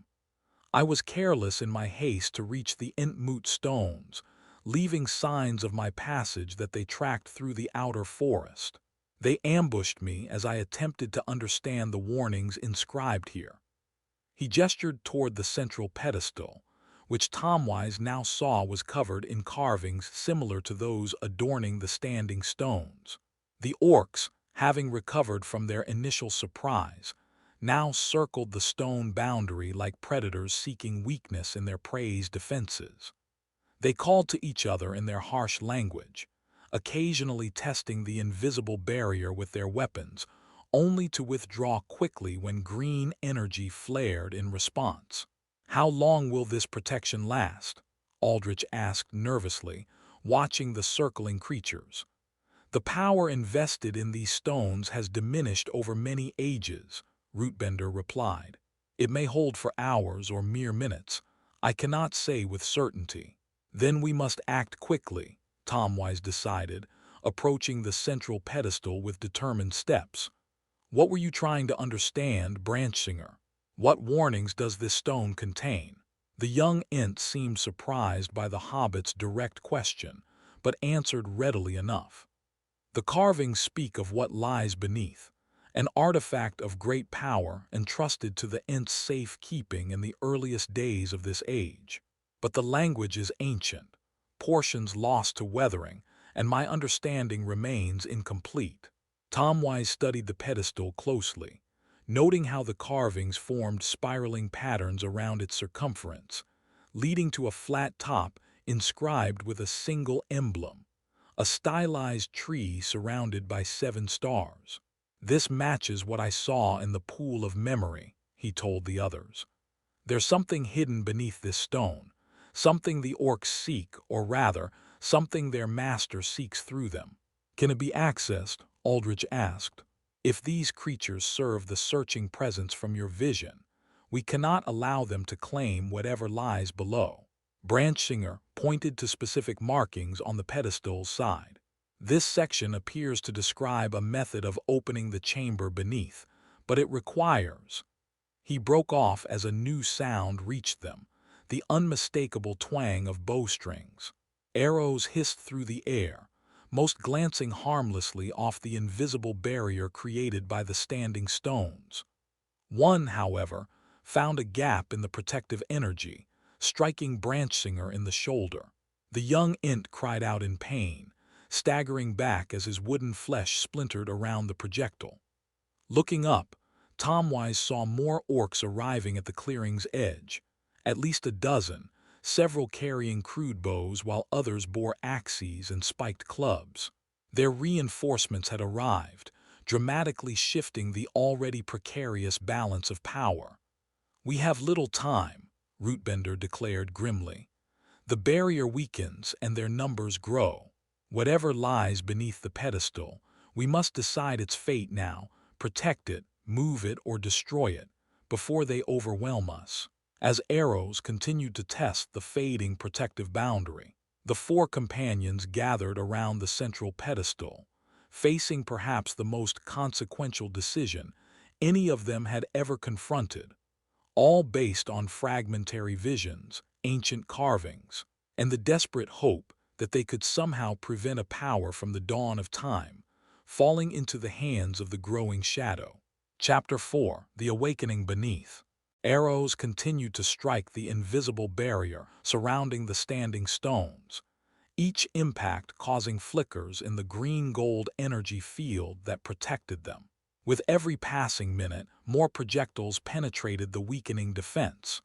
The orcs sensed their advantage growing bolder in their approach to the ancient circle. "We cannot delay," Rootbender urged, examining the pedestal with renewed urgency. "These markings must reveal how to access what lies beneath." Tomwise knelt beside the stone surface, tracing the spiraling inscriptions with careful fingers. The carvings felt strangely warm to his touch, almost vibrating with contained energy. "These symbols remind me of what the Great Root showed me," he murmured, "but I don't understand how to read them." Branchinger, despite the arrow still lodged in his wooden shoulder, joined the hobbit's examination. "This section speaks of guardianship through ages of darkness," he translated haltingly. "And here, something about awakening only to true need." "A security measure," Aldrich suggested, keeping a nervous eye on the circling orcs, "to prevent the artifact from being claimed through force or deception." An arrow slipped through the barrier, narrowly missing Aldrich's head before embedding itself in the ground behind him. The man ducked instinctively, his scholarly composure finally cracking under the immediate threat of violence. "True need," Rootbender repeated thoughtfully, Not desire or greed or fear, but genuine necessity.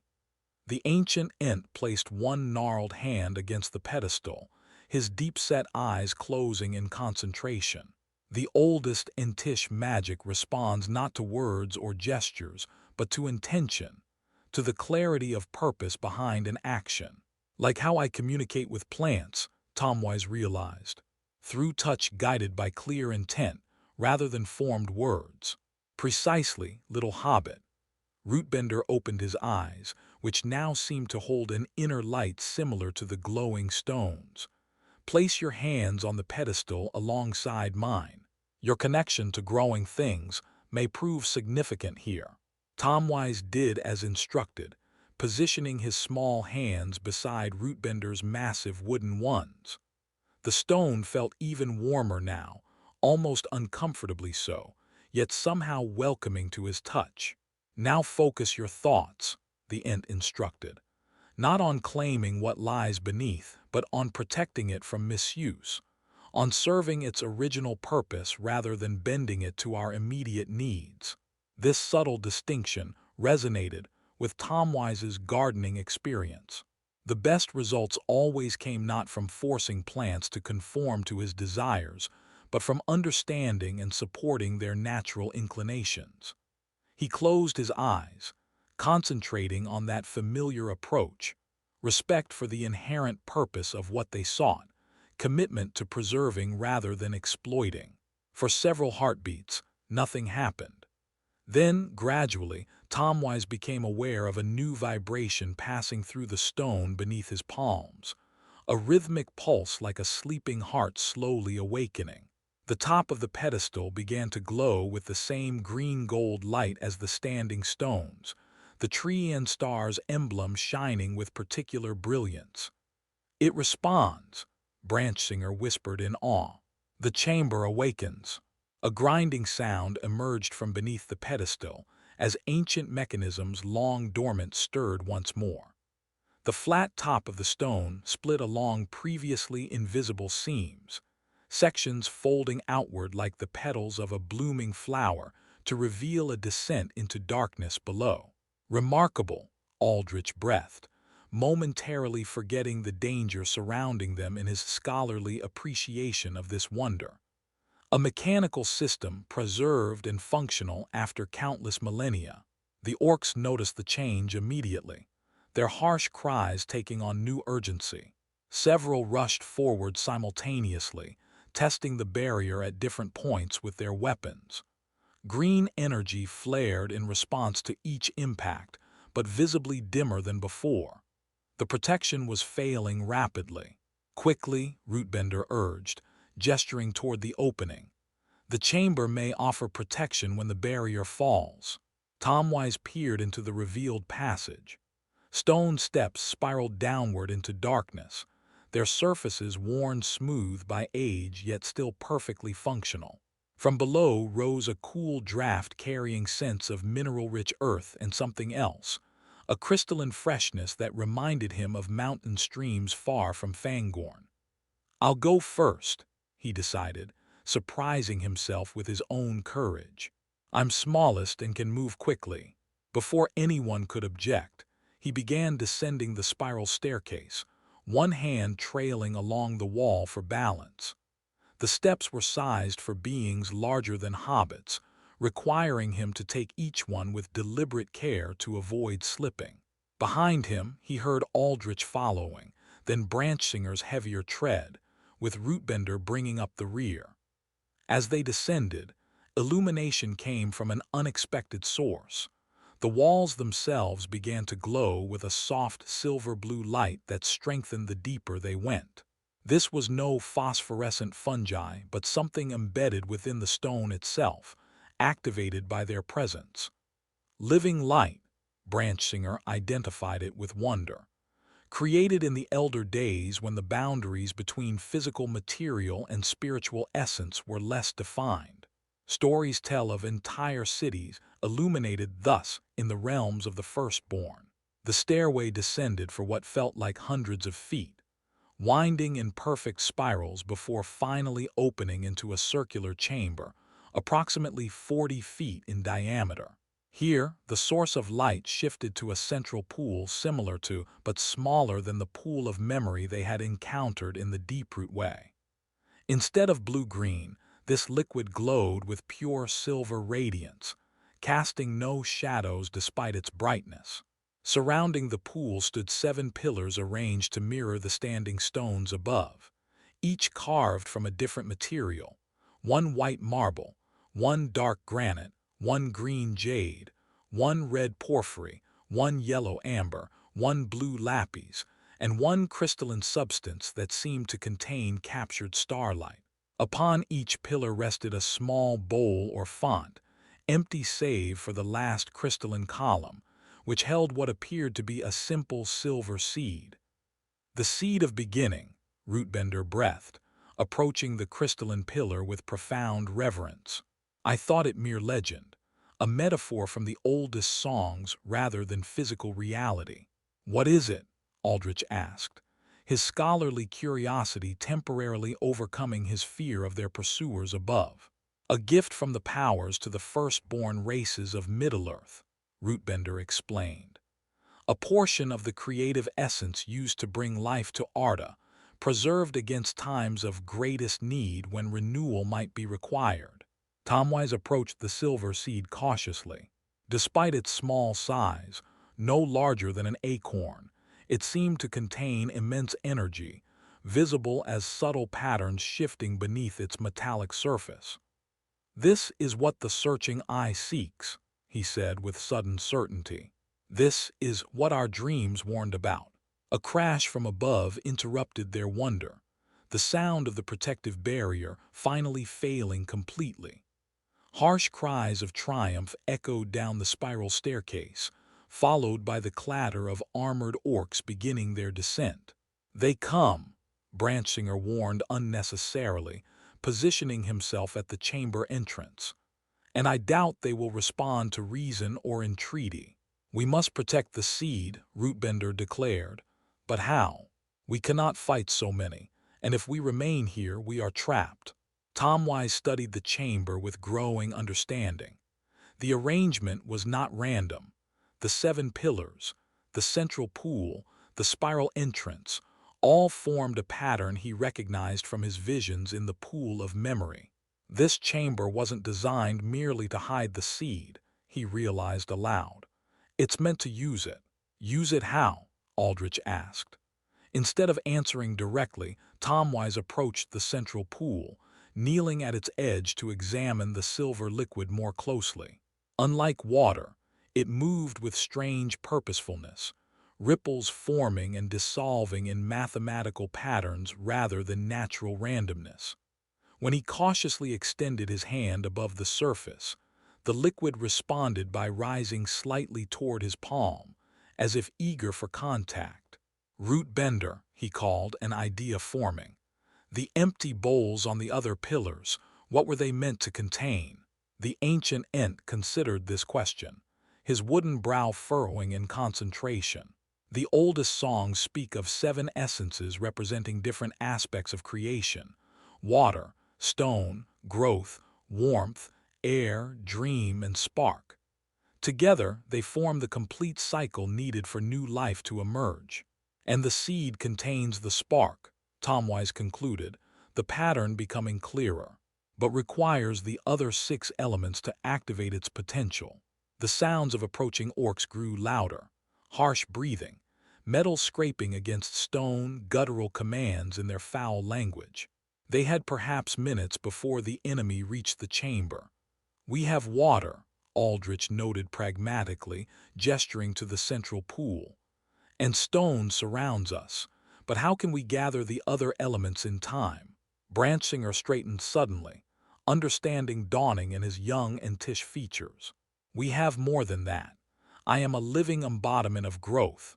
Rootbender, whose connection to the forest runs deepest, represents the dream of what grows. Together, we are 2 of the needed essences. "My botanical specimens contain oils that burn with steady flame," Aldrich added, digging through his pack with newfound purpose. "They could represent warmth. And air surrounds us all, Tomwise completed, hope rising. We have 6 of the 7 essences needed to activate the seed's power. Working with desperate haste, they began preparing the chamber according to this insight. Aldrich filled one bowl with silver liquid from the central pool. Branchinger contributed a small piece of his own living wood to the growth font, while Rootbender placed his hand over another, channeling what he called the shared dream of forests. Stone was easy enough. Small fragments from the chamber wall served that purpose. Into another bowl, Aldrich poured aromatic oils from his specimen collection, using flint and steel to ignite them into steadily burning flame. How do we capture air? Tomwise wondered aloud, the problem seeming paradoxically difficult despite air's omnipresence. Not just any air, Rootbender corrected. The breath of conscious beings, freely given with clear intent. Understanding, Tomwise took a deep breath and exhaled gently into the remaining empty bowl.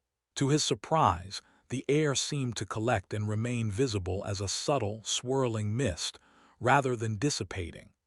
Aldrich, Rootbender, and Branchinger each added their breath to the same container, the mist growing more substantial with each contribution.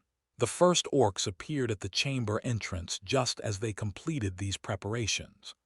Branchinger moved to block the narrow passage, his wooden form creating a temporary barrier that would buy them precious seconds, but little more against superior numbers. "Now what?" Aldrich asked urgently. "We've gathered the elements, but how do they interact with the seed?" Tomwise approached the crystalline pillar, where the silver seed rested. "In gardening, seeds require the right conditions to germinate," he said, half to himself. "They need to be planted in appropriate soil, given water, warmth, air." He looked up suddenly. "We need to place the seed in the central pool, where all elements can converge." With careful reverence, he lifted the silver seed from its resting place. Despite its small size, it felt surprisingly heavy, as if the creative potential it contained had physical weight. The surface pulsed more actively against his palm, responding to his touch with increasing patterns of light. At the chamber entrance, the first orc pushed past Branchinger's defenses, receiving a crushing blow from the young Ents' branch-like arm, but managing to slip through nonetheless. Others followed, their crude weapons raised as they assessed this strange underground space and the beings who occupied it.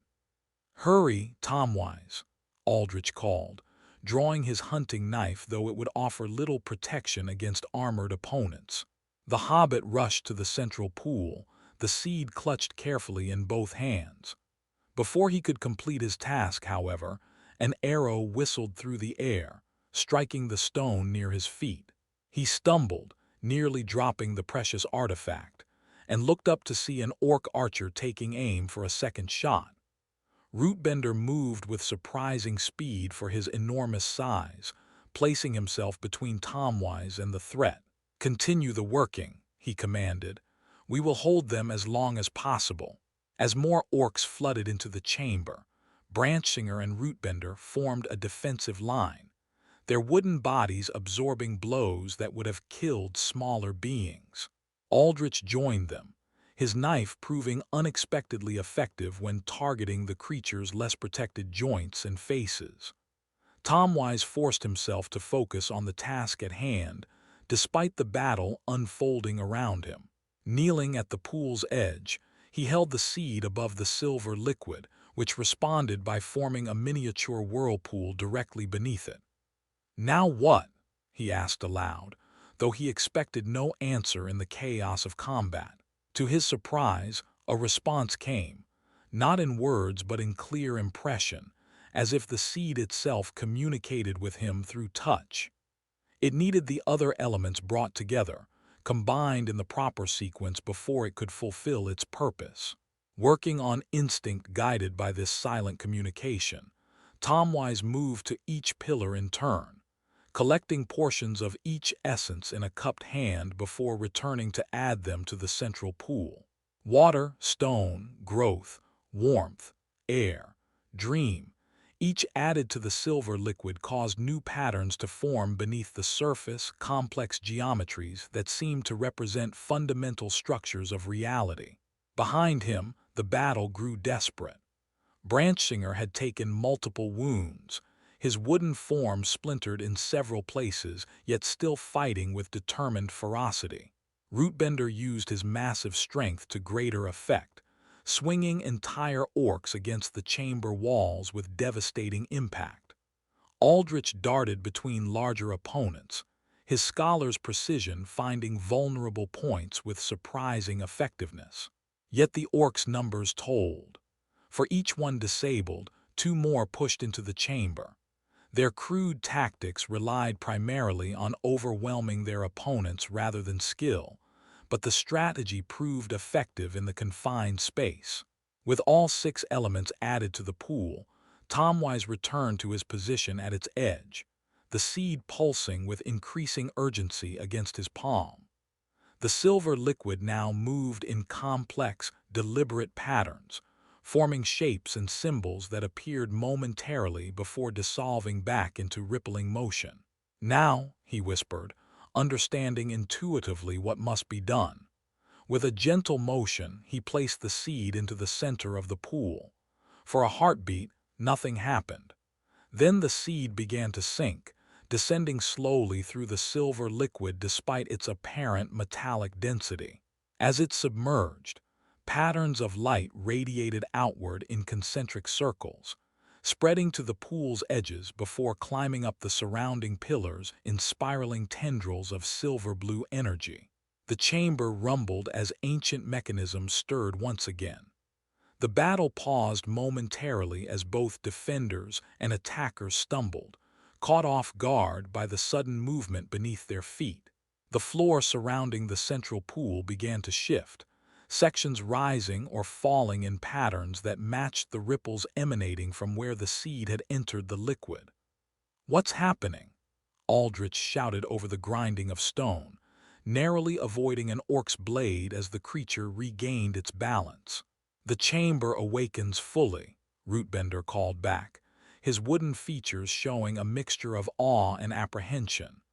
"The seed merges with the collected essences, beginning the cycle of renewal." The silver liquid in the pool began to glow more intensely, its light transforming from cool silver to warm gold. The temperature in the chamber rose noticeably, and a wind seemingly generated from nowhere stirred the air, carrying scents of fresh earth after rain, new growth, and something indefinable yet fundamentally alive. The orcs reacted with growing fear to these manifestations, several backing toward the exit while others continued their attack with desperate ferocity. Their commander, a larger orc with crude symbols painted across his armor, shouted commands in their harsh language, driving his forces forward despite their obvious unease. In the pool, something extraordinary was occurring. The seed had completely dissolved, but in its place, a new form was taking shape, a slender sapling rising from the liquid center, its trunk silver-white, its leaves an impossible blue-green that seemed to contain captured starlight. It grew with visible speed, rising higher than should have been possible given the chamber's dimensions, yet somehow not breaching the ceiling. As the sapling reached perhaps 10 feet in height, it began to produce fruit, small, luminous spheres that resembled miniature stars. These detached from the branches and floated upward, passing through solid stone as if it offered no resistance, presumably continuing their journey toward the surface far above. The seeds of renewal, Rootbender identified them with reverence. New beginning points to restore what has been damaged or lost. The orcs now openly retreated, their fear of this manifestation overcoming even their dread of their distant master's punishment. Several fought among themselves in their desperation to be first up the narrow staircase, while others pressed themselves against the chamber walls, weapons lowered in stunned submission. The silver-white tree continued to produce its luminous fruit, each sphere rising with purpose rather than random movement. Despite having never seen anything like this before, Tomwise somehow understood what was happening. The creative essence contained within the original seed was multiplying, producing new sources of renewal that would spread throughout Fangorn and perhaps beyond. This is why it was hidden, he realized aloud, watching the floating spheres with wonder. Not just because of its power, but because it was meant to be used only when the forest itself faced existential threat. And that time approaches, Rootbender confirmed grimly. The searching eye seeks not merely power but dominion over all living things. What better way to achieve this than by controlling the very source of renewal itself? As the last orcs fled up the spiral staircase, leaving their wounded and dead behind, the chamber's transformation continued. The walls themselves seemed to soften, the hard stone becoming more like living wood. Roots emerged from previously solid surfaces, growing with visible speed to form new patterns across floor and ceiling. "We should return to the surface," Branchinger suggested, supporting himself against a pillar as he assessed his numerous wounds, "to see what changes manifest there." "Agreed," Rootbender said, "though some should remain to guard the tree until its work is complete." Before they could decide how to distribute this responsibility, a new tremor shook the chamber, stronger than before and accompanied by an ominous cracking sound from the direction of the entrance. Dust and small fragments of stone showered down from the spiral staircase. "The orcs!" Aldrich exclaimed. "They must be collapsing the passage to prevent us from following." Rootbender's wooden features hardened with anger. "A spiteful act. If they cannot claim the power for their master, they seek to entomb it, and us with it." Another, stronger tremor confirmed this assessment. Larger chunks of stone now fell from the stairway entrance, partially blocking the already narrow passage. The orcs were indeed destroying the only known exit from the chamber, whether through deliberate intent or panic-induced clumsiness. "We're trapped," Aldrich said, the scholar's calm he had maintained throughout their dangers finally cracking. "Even if the tree continues its renewal work, we won't survive to see its effects." "Do not despair so quickly," Rootbender advised, his ancient eyes studying the transforming chamber with thoughtful attention. "The awakening changes more than we can immediately perceive." True to his words, new developments were unfolding around them. The roots that had emerged from the walls continued to grow and spread, forming complex networks across all surfaces. Where they intersected, they thickened and joined, creating what gradually took shape as an archway on the chamber's far side, an opening that had not existed minutes before. "A new path forms," Branchinger observed with wonder. "The renewal creates not just seeds but ways." Tomwise approached the developing archway cautiously. Beyond it, he could see not solid stone but a passage similar to sections of the deep-root way they had traveled earlier. A tunnel formed from living roots rather than excavated earth. Unlike those earlier passages, however, this one glowed with the same silver-blue light as the chamber itself, illuminating its course as it curved away into unseen distance. "It leads upward," he noted, feeling the subtle slope beneath his feet.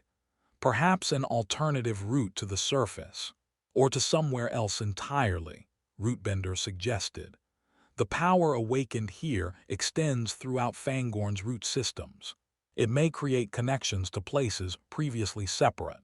The decision of whether to trust this new passage was made for them, as the original stairway collapsed completely, a final tremor bringing down enough debris to seal it beyond any hope of excavation. The grinding crash echoed through the chamber, raising clouds of dust that swirled in the currents of energy still emanating from the central pool and its miraculous tree. "It seems we have only one choice," Aldrich observed, coughing slightly as he waved dust away from his face. "Forward into the unknown." Branchinger, despite his injuries, straightened with renewed determination. "I will remain with the mother tree until its work is complete," he declared. "My wounds are painful but not life-threatening to one of my kind. I can guard this chamber while you seek aid or exit through the new passage." Though clearly reluctant to separate their already small company, Rootbender eventually agreed to this plan. "We will return as swiftly as circumstances allow," he promised the younger Ent, "and send help if we reach the surface before the renewal cycle completes." With parting words of encouragement, the three remaining companions, Rootbender, Tomwise, and Aldrich, approached the root-formed archway. The passage beyond seemed to pulse with welcoming energy, the living tissues that formed its walls visibly healthy and vibrant compared to the ancient, sometimes decaying roots they had traversed earlier. This way was not created by time and slow growth, Rootbender observed as they entered the tunnel, but by direct manifestation of the renewal power. It may not follow the normal rules of distance or direction. This assessment proved accurate as they proceeded. The passage twisted and turned in ways that defied ordinary spatial logic, sometimes appearing to double back upon itself, yet continuing to ascend.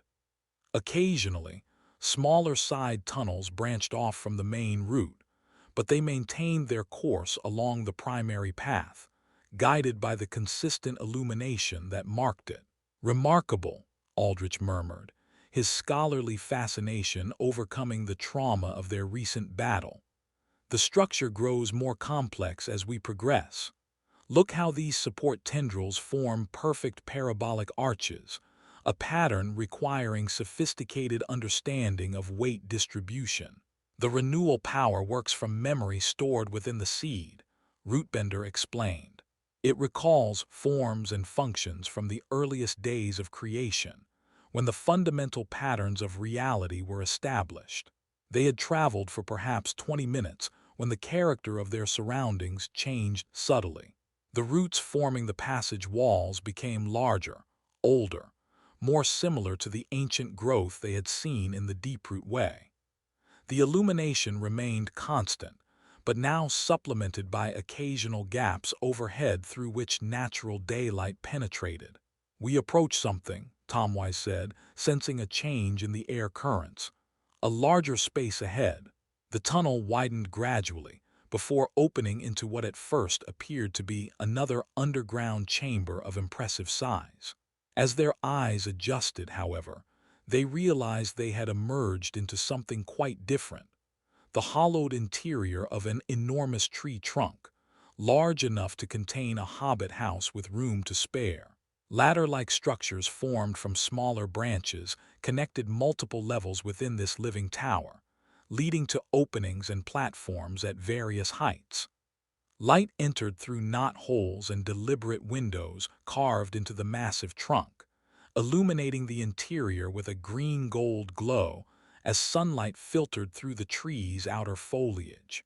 "An Ent house," Rootbender identified it with surprise. "Though none have been constructed for many long years, the renewal reaches further than I anticipated, restoring ancient practices alongside natural growth." As they stood absorbing this wonder, movement from above caught their attention. A figure descended one of the branch ladders with careful movements. Another Ent, one Tomwise had not previously met.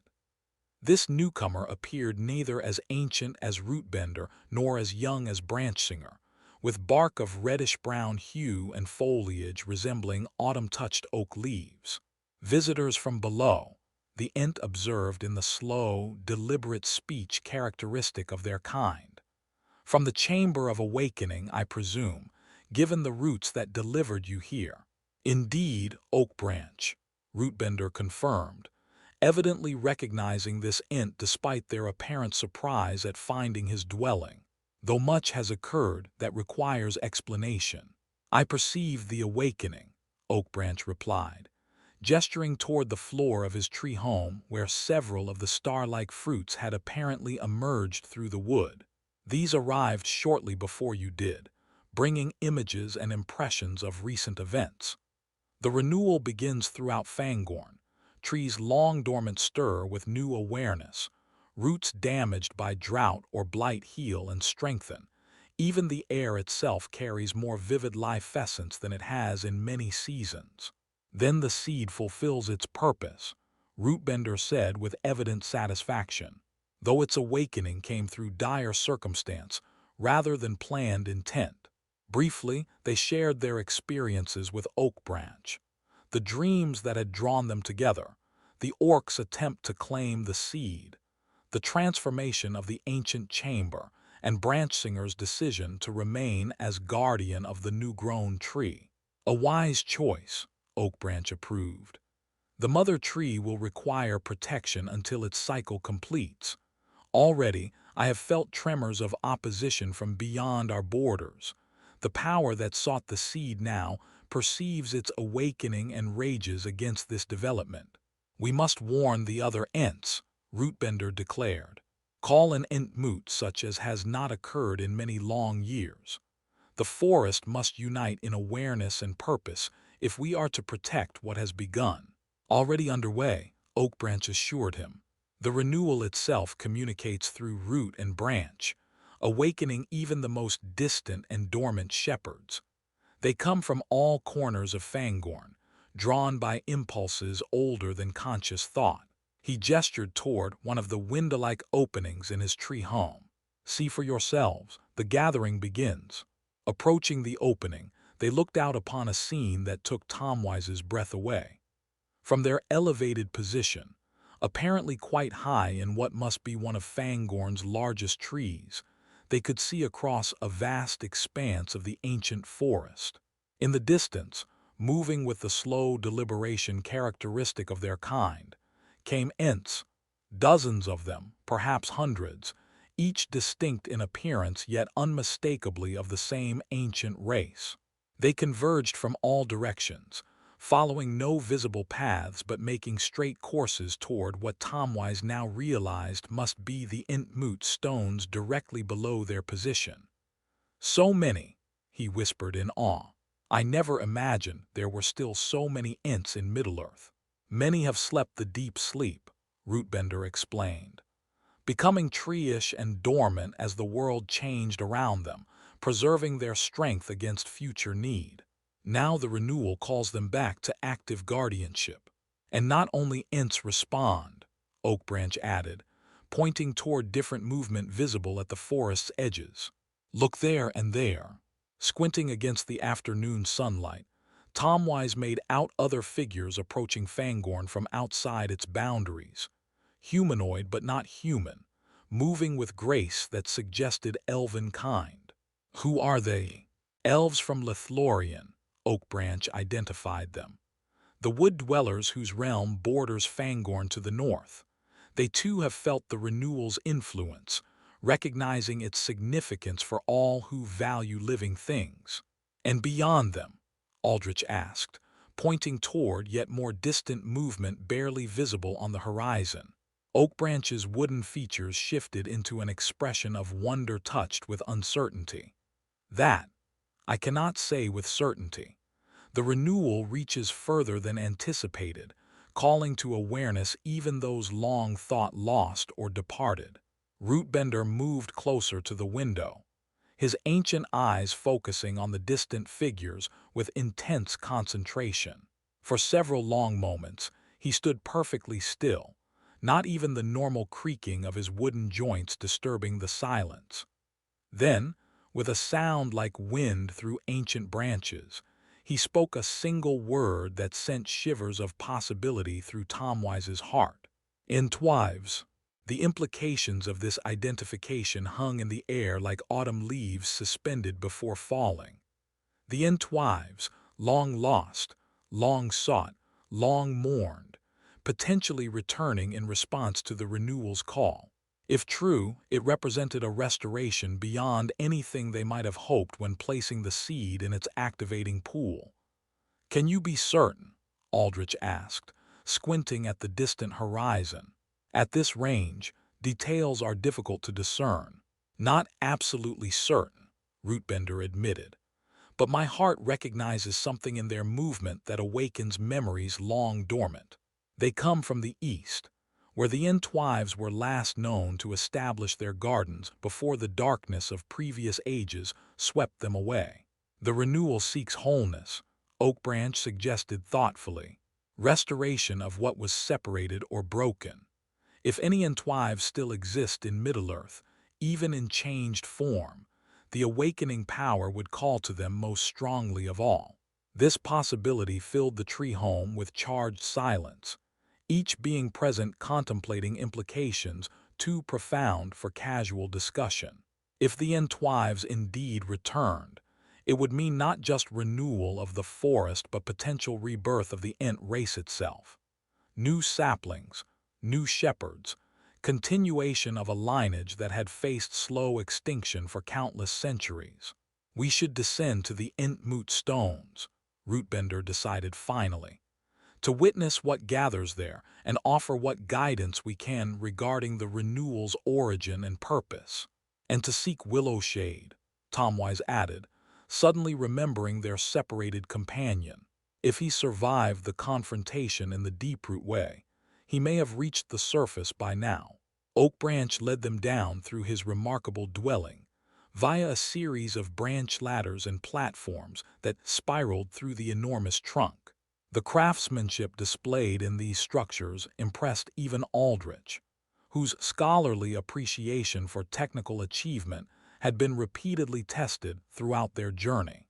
These joining techniques, he marveled, examining where smaller branches had been carefully woven together to form sturdy paths. They show no nails or bindings, yet create structures stronger than iron-reinforced wood. Living wood shaped through song and patience, Oakbranch explained. A craft few now remember how to practice, though the renewal may restore such knowledge alongside other awakening. They emerged from the base of the great tree, directly beside the standing stones, where their adventure had reached its crisis point hours earlier. The circle looked subtly different now, the ancient megaliths glowing with a constant green-gold energy, rather than the intermittent activation they had displayed during the orc attack. The central pedestal remained open, the spiral staircase beyond now blocked by fallen debris, but surrounded by new growth that seemed to be actively incorporating the rubble into living root structures. Most significantly, the entire clearing had transformed. Where previously the Entmoot stones had stood in a relatively open space surrounded by massive trees, now the area teemed with fresh growth, saplings of various types emerging from soil that almost visibly rippled with fertility, flowers blooming in species Tomwise had never encountered, fungi of remarkable variety and color forming complex patterns across the forest floor. The renewal spreads outward from its origin point, Rootbender observed, restoring vitality first to the heart of Fangorn before extending to its furthest reaches. Around the standing stones, Ents had already begun to gather, perhaps 20 so far, with more visible at the clearing's edges, approaching with their characteristic slow deliberation. They varied dramatically in appearance, some resembling beeches, others oaks, pines, rowans, willows, or tree species Tomwise could not readily identify. Their heights ranged from barely twice a man's stature to giants that might rival Oakbranch's enormous tree home, their ages similarly spanning from what appeared to be relatively young specimens to ancients whose bark showed the weathering of countless seasons. The greatest gathering in many long years, Oakbranch noted with satisfaction. Perhaps since the days when darkness first threatened Fangorn and drove the Entwives eastward in search of more open lands. As they joined this remarkable assembly, Tomwise felt himself at the center of history unfolding. A small hobbit from the distant Shire, somehow entangled in events of significance to the oldest beings in Middle-earth. Whatever dreams had drawn him eastward, whatever purpose had guided his steps to Fangorn, he now stood witness to renewal and restoration on a scale he could scarcely comprehend. The gathering Entmoot would determine what happened next, how the awakened power would be directed, how the returning Ents would organize their renewed guardianship, whether the distant figures approaching from east and north would bring further restoration or new complications. One thing seemed certain amid all these unknowns. Fangorn Forest was changing, awakening, remembering its ancient purpose as a living power in Middle-earth, rather than merely a remnant of earlier ages gradually fading into memory. And somehow, a hobbit gardener's understanding of growing things had proven crucial to catalyzing this transformation, a connection between the smallest tenders of earth and the most ancient shepherds of trees, bridging worlds that had grown separate over countless generations of men. Chapter 5: The New Awakening. As evening approached, the Ent moot had grown to impressive proportions. Nearly 100 Ents now gathered around the standing stones, their varied forms creating a living forest within the forest. They conversed in their slow, melodious language, words that stretched into minutes, phrases that unfolded like gradually opening leaves. To Tomwise and Aldrich, observers to this ancient ritual, the gathering seemed simultaneously solemn and joyful, a reunion tinged with purpose. "I've never imagined such a sight," Aldrich whispered, his scholarly reserve completely abandoned in the face of such wonder. The texts in Gondor's archives mention Entwives as historical curiosities, not living traditions. To witness one firsthand, "They remember who they are," Tomwise replied, understanding intuitively what they were seeing. The renewal reminds them of their original purpose, not just as shepherds of individual trees, but as guardians of forests entire. Rootbender had joined the inner circle of what appeared to be the eldest Ents. There, he recounted their experiences in the Deeproot Way and the chamber beneath the stones. His narrative unfolded with characteristic Entish thoroughness, omitting no detail however small, yet organized with clear emphasis on the most significant elements: the seed's activation, the growth of the mother tree, the star-like fruits rising to spread renewal throughout Fangorn. The assembled Ents listened with complete attention, their wooden features shifting subtly to express reactions that ranged from wonder to concern to deep satisfaction. Occasionally, one would interject a question or observation, leading to brief digressions before Rootbender returned to his main account. "How long will this take?" Aldrich asked quietly, settling himself more comfortably against the trunk of a young rowan that had spontaneously sprouted near the edge of the gathering. "Hours at least," Tomwise replied with a slight smile. "Perhaps days, by Rootbender's own admission. Ents do not hurry their deliberations. Yet the world beyond Fangorn continues its more rapid pace," the scholar noted.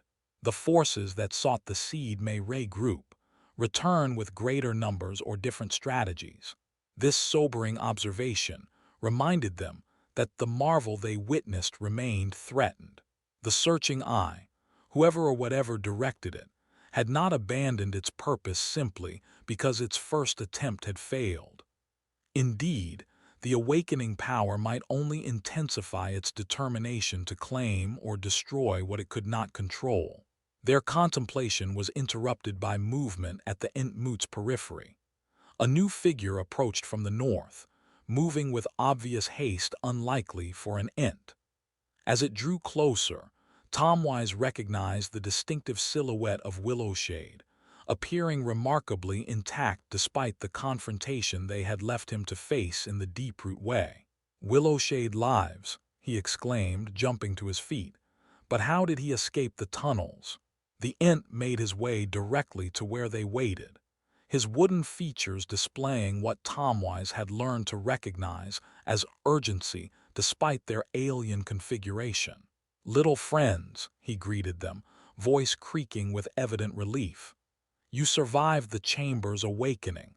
Rootbender too, I see, addressing the gathering. And you escaped the creatures in the Deeproot Way," Tomwise replied with genuine happiness. "We feared the worst when we heard the sounds of conflict." "A narrow victory," Willowshade admitted. The passage's confines worked to my advantage. They could come at me only one or two at a time. When most had fallen or retreated, I pursued them to ensure they could not follow your trail. He gestured toward damages visible on his bark-like skin. Not without cost, but nothing a few seasons of growth won't repair. What news from the forest borders? Aldrich asked, recognizing that Willowshade must have traveled widely to approach from the north rather than the east where they had separated. Significant developments on all sides, the Ent reported. The renewal spreads beyond Fangorn proper, affecting lands long thought beyond recovery. The brown lands east of the forest show first signs of greening, soil long dead becoming fertile once more, seeds dormant for centuries suddenly sprouting. This revelation carried profound implications. The brown lands had once been the gardens of the Entwives before darkness had scoured them into barren desolation. If those regions showed signs of renewal, and the distant figures approaching from the east, Tomwise asked, heart quickening. Rootbender believes they might be. Entwives or something akin to them, Willowshade confirmed, wonder evident in his creaking voice. Though changed by long separation, adapted to surviving in lands hostile to their nature. I encountered scouts from Lothlorien who observed them more closely.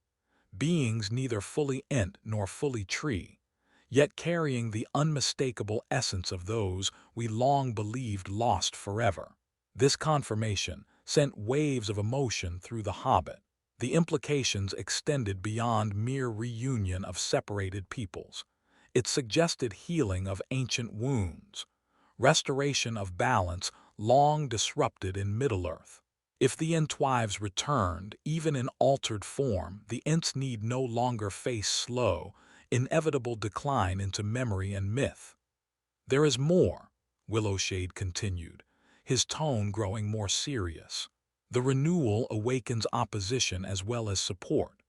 Dark forces gather in Dal Guldur. The elven scouts report increased activity there, lights in abandoned towers, movements of creatures that shun daylight. Whatever power directed the orcs to seek the seed now marshals greater resources. How soon might they move against Fangorn? Aldrich asked, the practical concerns of defense immediately coming to his scholarly mind. Not immediately. The renewal itself creates a barrier of sorts. The awakened vitality of the forest repels creatures of corruption more effectively than mere physical boundaries. But this protection will not last indefinitely. Once the initial surge of renewal stabilizes, more conventional strengths will be required to maintain what has been restored. This assessment added urgency to the Entmoot's deliberations. While the Ents discussed and considered with their characteristic thoroughness, outside forces prepared more hasty responses to the changed circumstances. The contrast highlighted the fundamental tension that had always existed between the oldest beings of Middle-earth and the faster-paced, more reactive younger races. The Entmoot must be informed, Tomwise decided, even if it interrupts their traditional process. Willowshade nodded agreement. I shall join the inner circle and share what I have learned. Rootbender will understand the need for somewhat greater haste than Ents might normally prefer.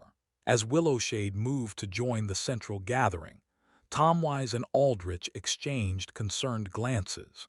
The scholar's earlier observation proved prescient. The world beyond Fangorn would not pause its machinations, while the Ents deliberated at their preferred pace. Choices would need to be made more quickly than tradition dictated if the renewal was to be protected in its vulnerable early stages. The sun had fully set by the time Willowshade completed his report to the assembled Ents. Darkness transformed the Entmoot into an even more impressive spectacle. The standing stones now glowed with steady green-gold light, illuminating the gathering from below while stars shone with unusual brilliance overhead, as if responding to the awakened power below. More remarkable still were the renewal manifestations visible throughout the clearing. The star-like fruits produced by the mother tree continued to rise from the sealed chamber below, passing through soil and wood to float upward before dispersing in specific directions.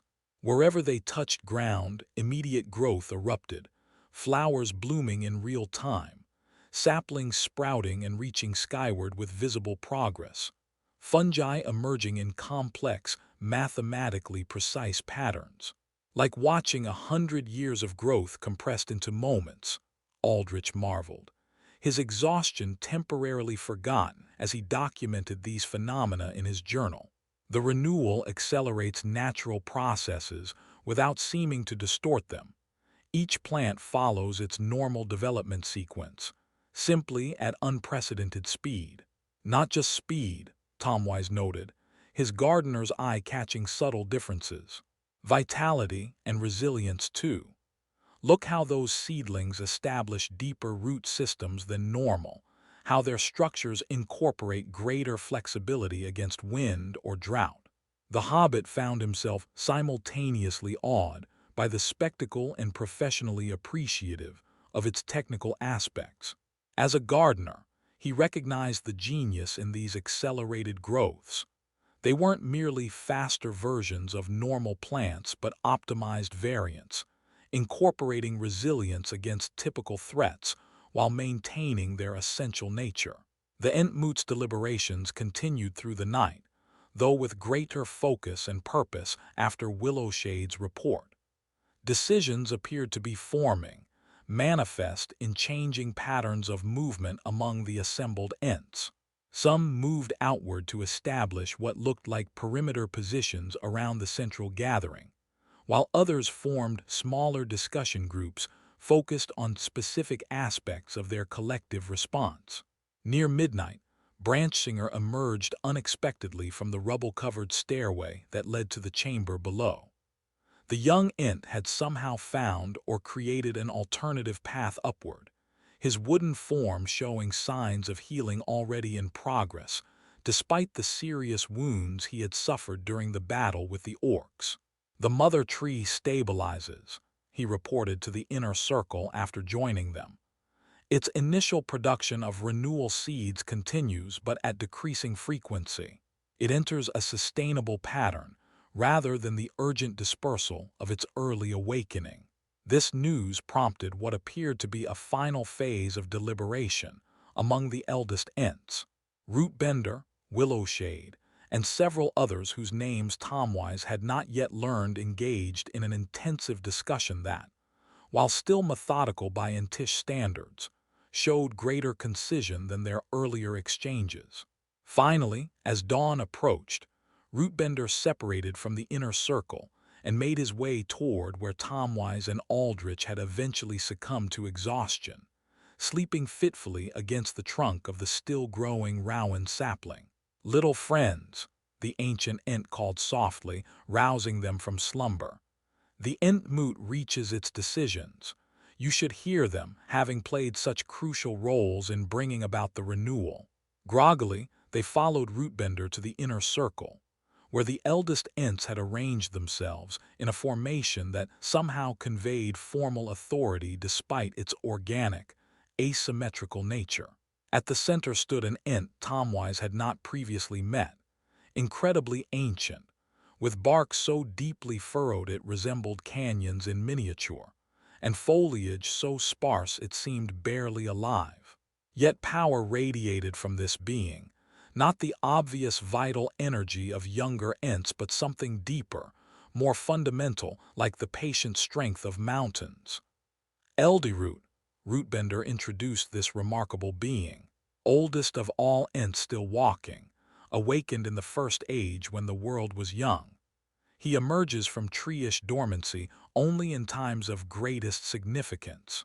The ancient Ent regarded them with eyes like deep forest pools, wisdom accumulated over countless millennia evident in their depths. When he spoke, his voice resonated not just through air but seemed to vibrate through soil and wood as well, felt as much as heard. "Small gardener from distant shores," Aldrich addressed Tomwise directly. "Your coming was no chance. though you may have thought it merely curious dreams that drew you eastward. The renewal responds to need, calling those whose hearts align with its purpose across whatever distance separates them. He shifted his attention to Aldrich. Scholar of growing things, your knowledge bridges worlds often separate. The analytical understanding of men and the intuitive knowing of older races. This combination proved crucial in recognizing and activating what generations of guardians protected without fully comprehending. Elderoot's wooden features shifted in what might have been a smile, though on such an ancient face the expression appeared alien, yet somehow comforting. The Entmoot has decided several courses of action, requiring cooperation between races long isolated from one another. You both shall play roles in what unfolds, if you choose to accept them. We're honored to help however we can, Tomwise responded, speaking for both of them as Aldrich nodded vigorous agreement. The renewal seems too important to abandon now that it's begun. Indeed, Elderoot acknowledged, its significance extends beyond Fangorn alone. What awakens here represents potential restoration of balances long disrupted throughout Middle-earth, between growth and order, between memory and innovation, between the oldest powers and the youngest races. He outlined the Entmoot's decisions with surprising concision for an Ent of his antiquity. First, Fangorn would organize into 3 protective rings, outer sentinels to monitor approaches and provide early warning of threats, middle guardians to actively defend the forest boundaries, and inner caretakers to nurture and direct the renewal's continuing manifestations. Second, emissaries would be sent to neighboring realms, Lothlorien, Rohan, even distant Gondor, to explain what had occurred and establish cooperation against forces that might seek to corrupt or destroy the renewal. Aldrich, with his scholarly credentials and understanding of both human and Entish perspectives, was asked to lead this diplomatic effort. Third, and most intriguingly, an expedition would journey eastward to meet the approaching entities that might be changed Entwives, to understand their nature and needs after long separation. Tomwise, with his unique connection to both hobbit gardening traditions and the renewal power itself, was invited to join this critical mission. The reunion, if such it proves to be, will require delicate facilitation, Elderoot explained. Ents and Entwives parted under circumstances that left wounds on both sides. Centuries of separate development have likely created divergent perspectives, expectations, and needs. An outside viewpoint, particularly one connected to the gardening traditions the Entwives once shared with your ancestors, may prove invaluable in rebuilding understanding. This request simultaneously honored and terrified Tomwise. To play matchmaker between beings of such antiquity and power, to help heal a separation that had endured for ages of the world. The responsibility felt overwhelming for a simple hobbit gardener from the Shire. Yet something in Elderoot's ancient eyes suggested he saw capabilities in Tomwise that the hobbit himself had not yet recognized. Potential awakened by his journey and experiences, just as the renewal awakened dormant possibilities throughout Fangorn. "I'll do my best," he promised, feeling the inadequacy of the words even as he spoke them. "That is all any being can offer," Elderoot replied with surprising gentleness. "Even the oldest among us act with imperfect understanding, making choices based on limited perspective. It is through cooperation across different viewpoints that wisdom emerges." The ancient Ent turned his attention back to the broader gathering. The Entmoot concludes as dawn approaches. Each returns to their responsibilities with renewed purpose and awareness. The age of Ents is not yet finished in Middle-earth, though its form may change from what has come before. As if responding to some unheard signal, the assembled Ents began to disperse, some moving with purpose toward the forest boundaries, others remaining near the standing stones to continue more specific discussions. The formal gathering had ended, but its effects would continue to manifest through countless individual actions and commitments. "What about Branchsinger and the mother tree?" Tomwise asked Rootbender as they watched the magnificent dispersal. "Will they remain here at the heart of Fangorn?" "For now," the elder Ent confirmed. "The chamber below becomes a sanctum, a protected space where the renewal's source can continue its work without interference. Branchsinger and several others will maintain constant guardianship, while the standing stones themselves are reinforced with new protections arising from the awakened power." Aldrich, meanwhile, had already begun preparations for his diplomatic mission, organizing his notes and specimens with scholarly thoroughness. "I should return to Gondor as swiftly as possible," he mused aloud. "The White Council should be informed of these developments, particularly Saruman, whose concern with the forests is well documented." At the mention of Saruman, Tomwise noticed a subtle exchange of glances between Rootbender and Willowshade, a flicker of something that might have been concern or suspicion. Before he could inquire about this reaction, however, a commotion at the clearing's edge drew everyone's attention. New arrivals entered the heart of Fangorn, a small delegation of elves from Lothlorien, led by a tall, silver-haired figure whose bearing suggested authority and ancient lineage. They moved with characteristic elven grace, yet showed appropriate reverence upon entering this sacred space, bowing slightly to Aldrich and the remaining elder Ents. Celeborn of Lothlorien, Rootbender identified the leader quietly for Tomwise's benefit.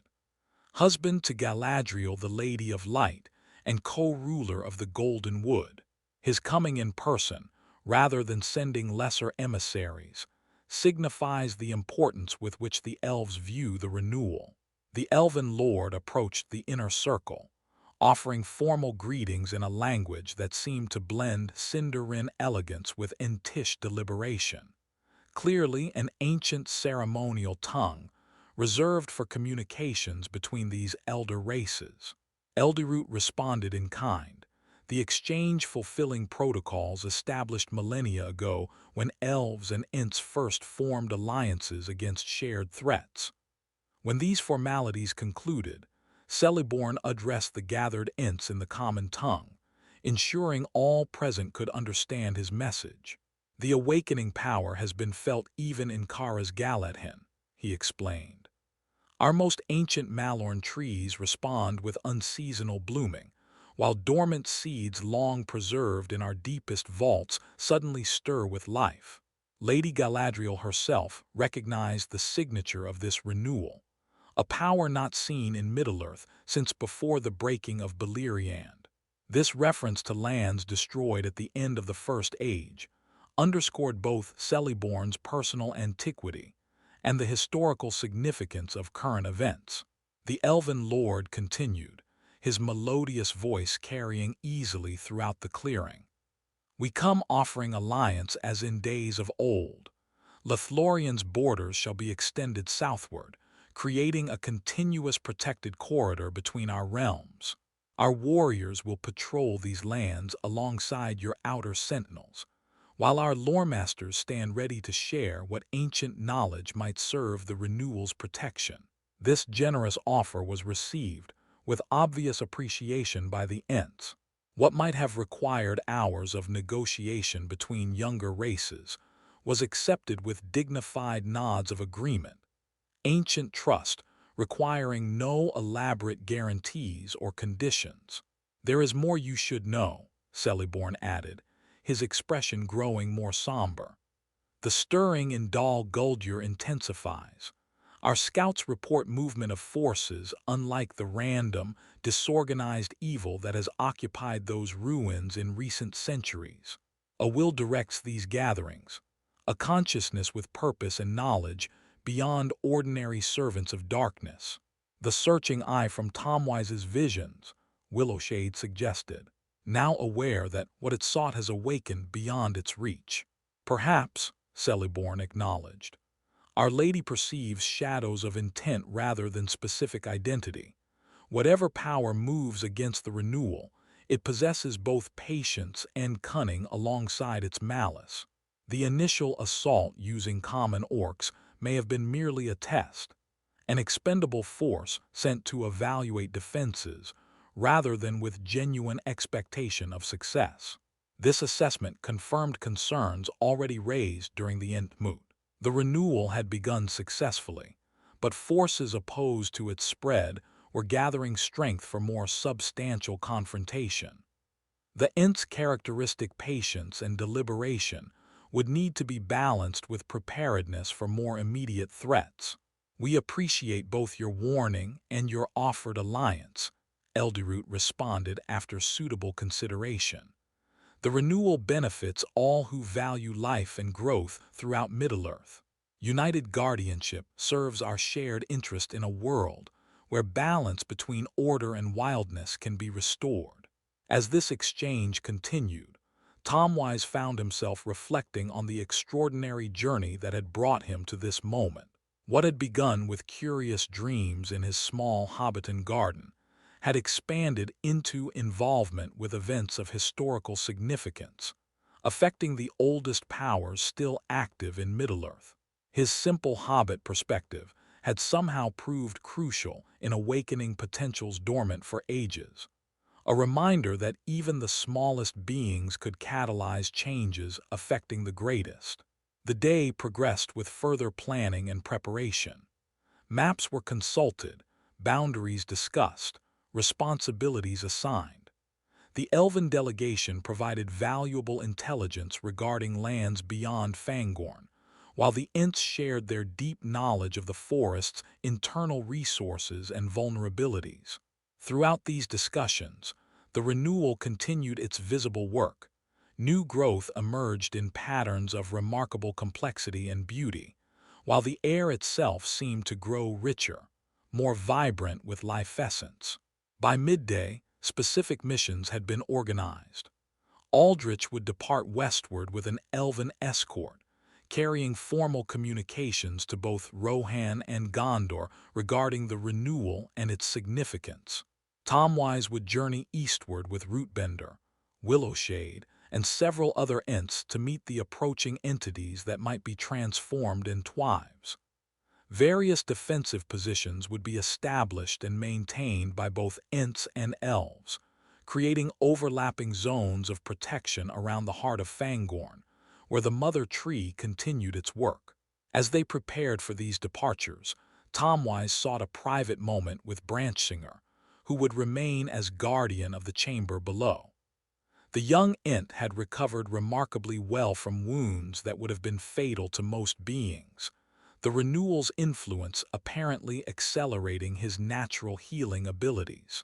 "Before I leave," Tomwise said, "there's something I've been wondering about. The dreams that brought us together, you from within Fangorn, me from the distant Shire, they seemed too specific, too coordinated to be mere chance. Do you think someone or something deliberately called us to find the seed?" Branchsinger considered this question with thoughtful attention. The oldest Entish songs speak of consciousness beyond individual awareness, a shared dreaming that connects all growing things across vast distances. Perhaps what you perceived as specific dreams were ripples in this deeper consciousness, responding to increasing need as the searching eye drew closer to discovering the seed's location. So no specific entity sent the dreams, but rather the collective awareness of living things recognized danger and sought response.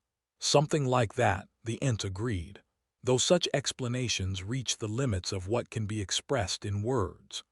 The renewal itself exists partially beyond conceptual understanding, a fundamental property of life in Arda rather than a distinct power or entity. This perspective aligned with Tomwise's intuitive sense of what had occurred.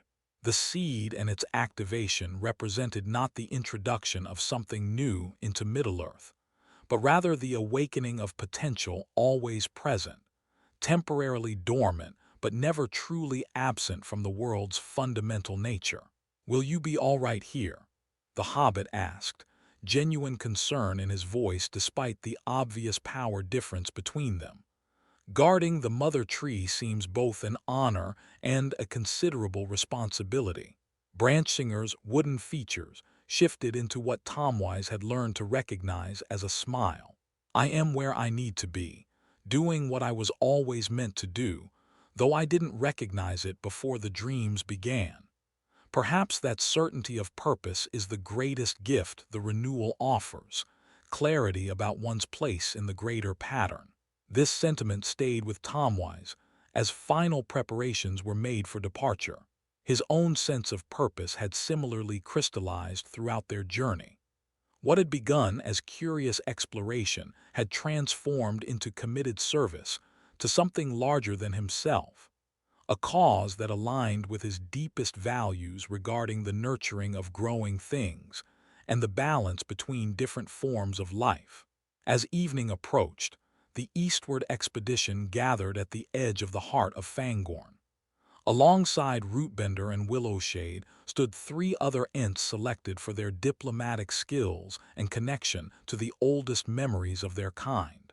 They would travel at what Rootbender called hastened Entish pace, not swift by human standards but considerably faster than Ents normally traveled, in recognition of the situation's urgency. Tomwise had been provided with a specially constructed riding seat affixed to Willowshade's shoulder, a remarkable accommodation that would allow the hobbit to travel comfortably while maintaining conversation with his Entish companions. His few possessions had been carefully packed, supplemented by provisions gifted by the elven delegation. "Ready for another adventure, little gardener?" Willowshade asked as Tomwise climbed carefully into the shoulder seat. "As ready as a hobbit ever is for leaving comfortable surroundings," he replied with a smile. "Though I must admit, the prospect of meeting actual Entwives, or whatever they may have become, provides considerable motivation to overcome hobbitish reluctance for travel." Their departure from the heart of Fangorn became something of a ceremonial occasion. Aldrich himself offered a formal blessing in the ancient Entish language, while the elven delegation provided additional gifts to support their journey, including a remarkable elvish cloak for Tomwise that seemed to shift colors to match its surroundings, offering both protection from weather and enhanced concealment when needed. As they moved eastward through the awakening forest, Tomwise found himself reflecting on the extraordinary transformations he had witnessed, both in Fangorn itself and in his own understanding of Middle-earth. The world was older, more complex, and more interconnected than he had ever imagined from his limited perspective in the Shire. Powers and presences from the earliest ages still influenced events, while connections between seemingly separate races and realms revealed themselves as part of greater patterns. Most significantly, he had discovered that even a simple hobbit gardener could play meaningful roles in these greater patterns. The particular knowledge and perspective he brought, shaped by hobbit practical traditions and generations of earth-tending wisdom, had proven crucial precisely because it differed from the ancient awareness of Ents or the ethereal understanding of elves. Diversity of viewpoint created wholeness of response, just as different species of plants contributed to the health of a complete garden ecosystem. The expedition moved steadily eastward as night fell, the Ents navigating confidently through their forest even in darkness. Above them, stars shone with unusual brilliance, as if responding to the renewal spreading below. Around them, Fangorn itself continued its awakening, trees moving with greater awareness, undergrowth organizing into more harmonious patterns, wildlife returning to areas long abandoned. Ahead lay uncertainty, the nature of the approaching entities, the response of opposing forces, the ultimate scope and influence of the renewal throughout Middle-earth. Yet Tomwise felt surprisingly peaceful despite these unknowns. The patterns set in motion possessed their own wisdom and momentum, unfolding according to principles deeper than any single being could fully comprehend. Like a well-tended garden responding to seasonal changes, the world adjusted and adapted, finding new balances appropriate to changing conditions.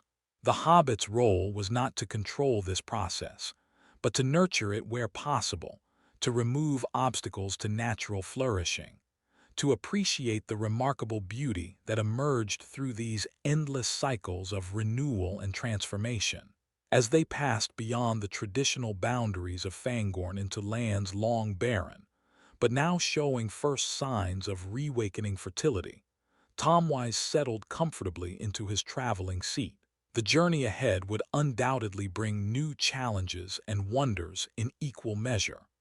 The forgotten secrets of Fangorn had been remembered at last, awakening possibilities long dormant in the world. Whatever came next, he felt privileged to witness it. A small gardener from the Shire participating in the rebirth of ancient connections between the oldest living beings in Middle-earth and the endless cycles of renewal that sustained all life throughout the long ages of the world. Around them, the night-shrouded land continued its quiet transformation, soil restructuring, dormant seeds germinating, life returning to places long dead. The renewal spread outward in expanding circles of influence, following patterns established at the very foundation of Arda. And somewhere ahead, drawing closer with each passing hour, came beings that might represent the completion of a cycle broken millennia ago. The potential reunification of Ents and Entwives after an age of separation and decline. Tomwise smiled in the darkness, his heart filled with anticipation of wonders yet to unfold. The forgotten had been remembered, the sleeping had awakened, and Middle-earth itself seemed to draw a deeper, more vibrant breath as ancient balances began their long-awaited restoration.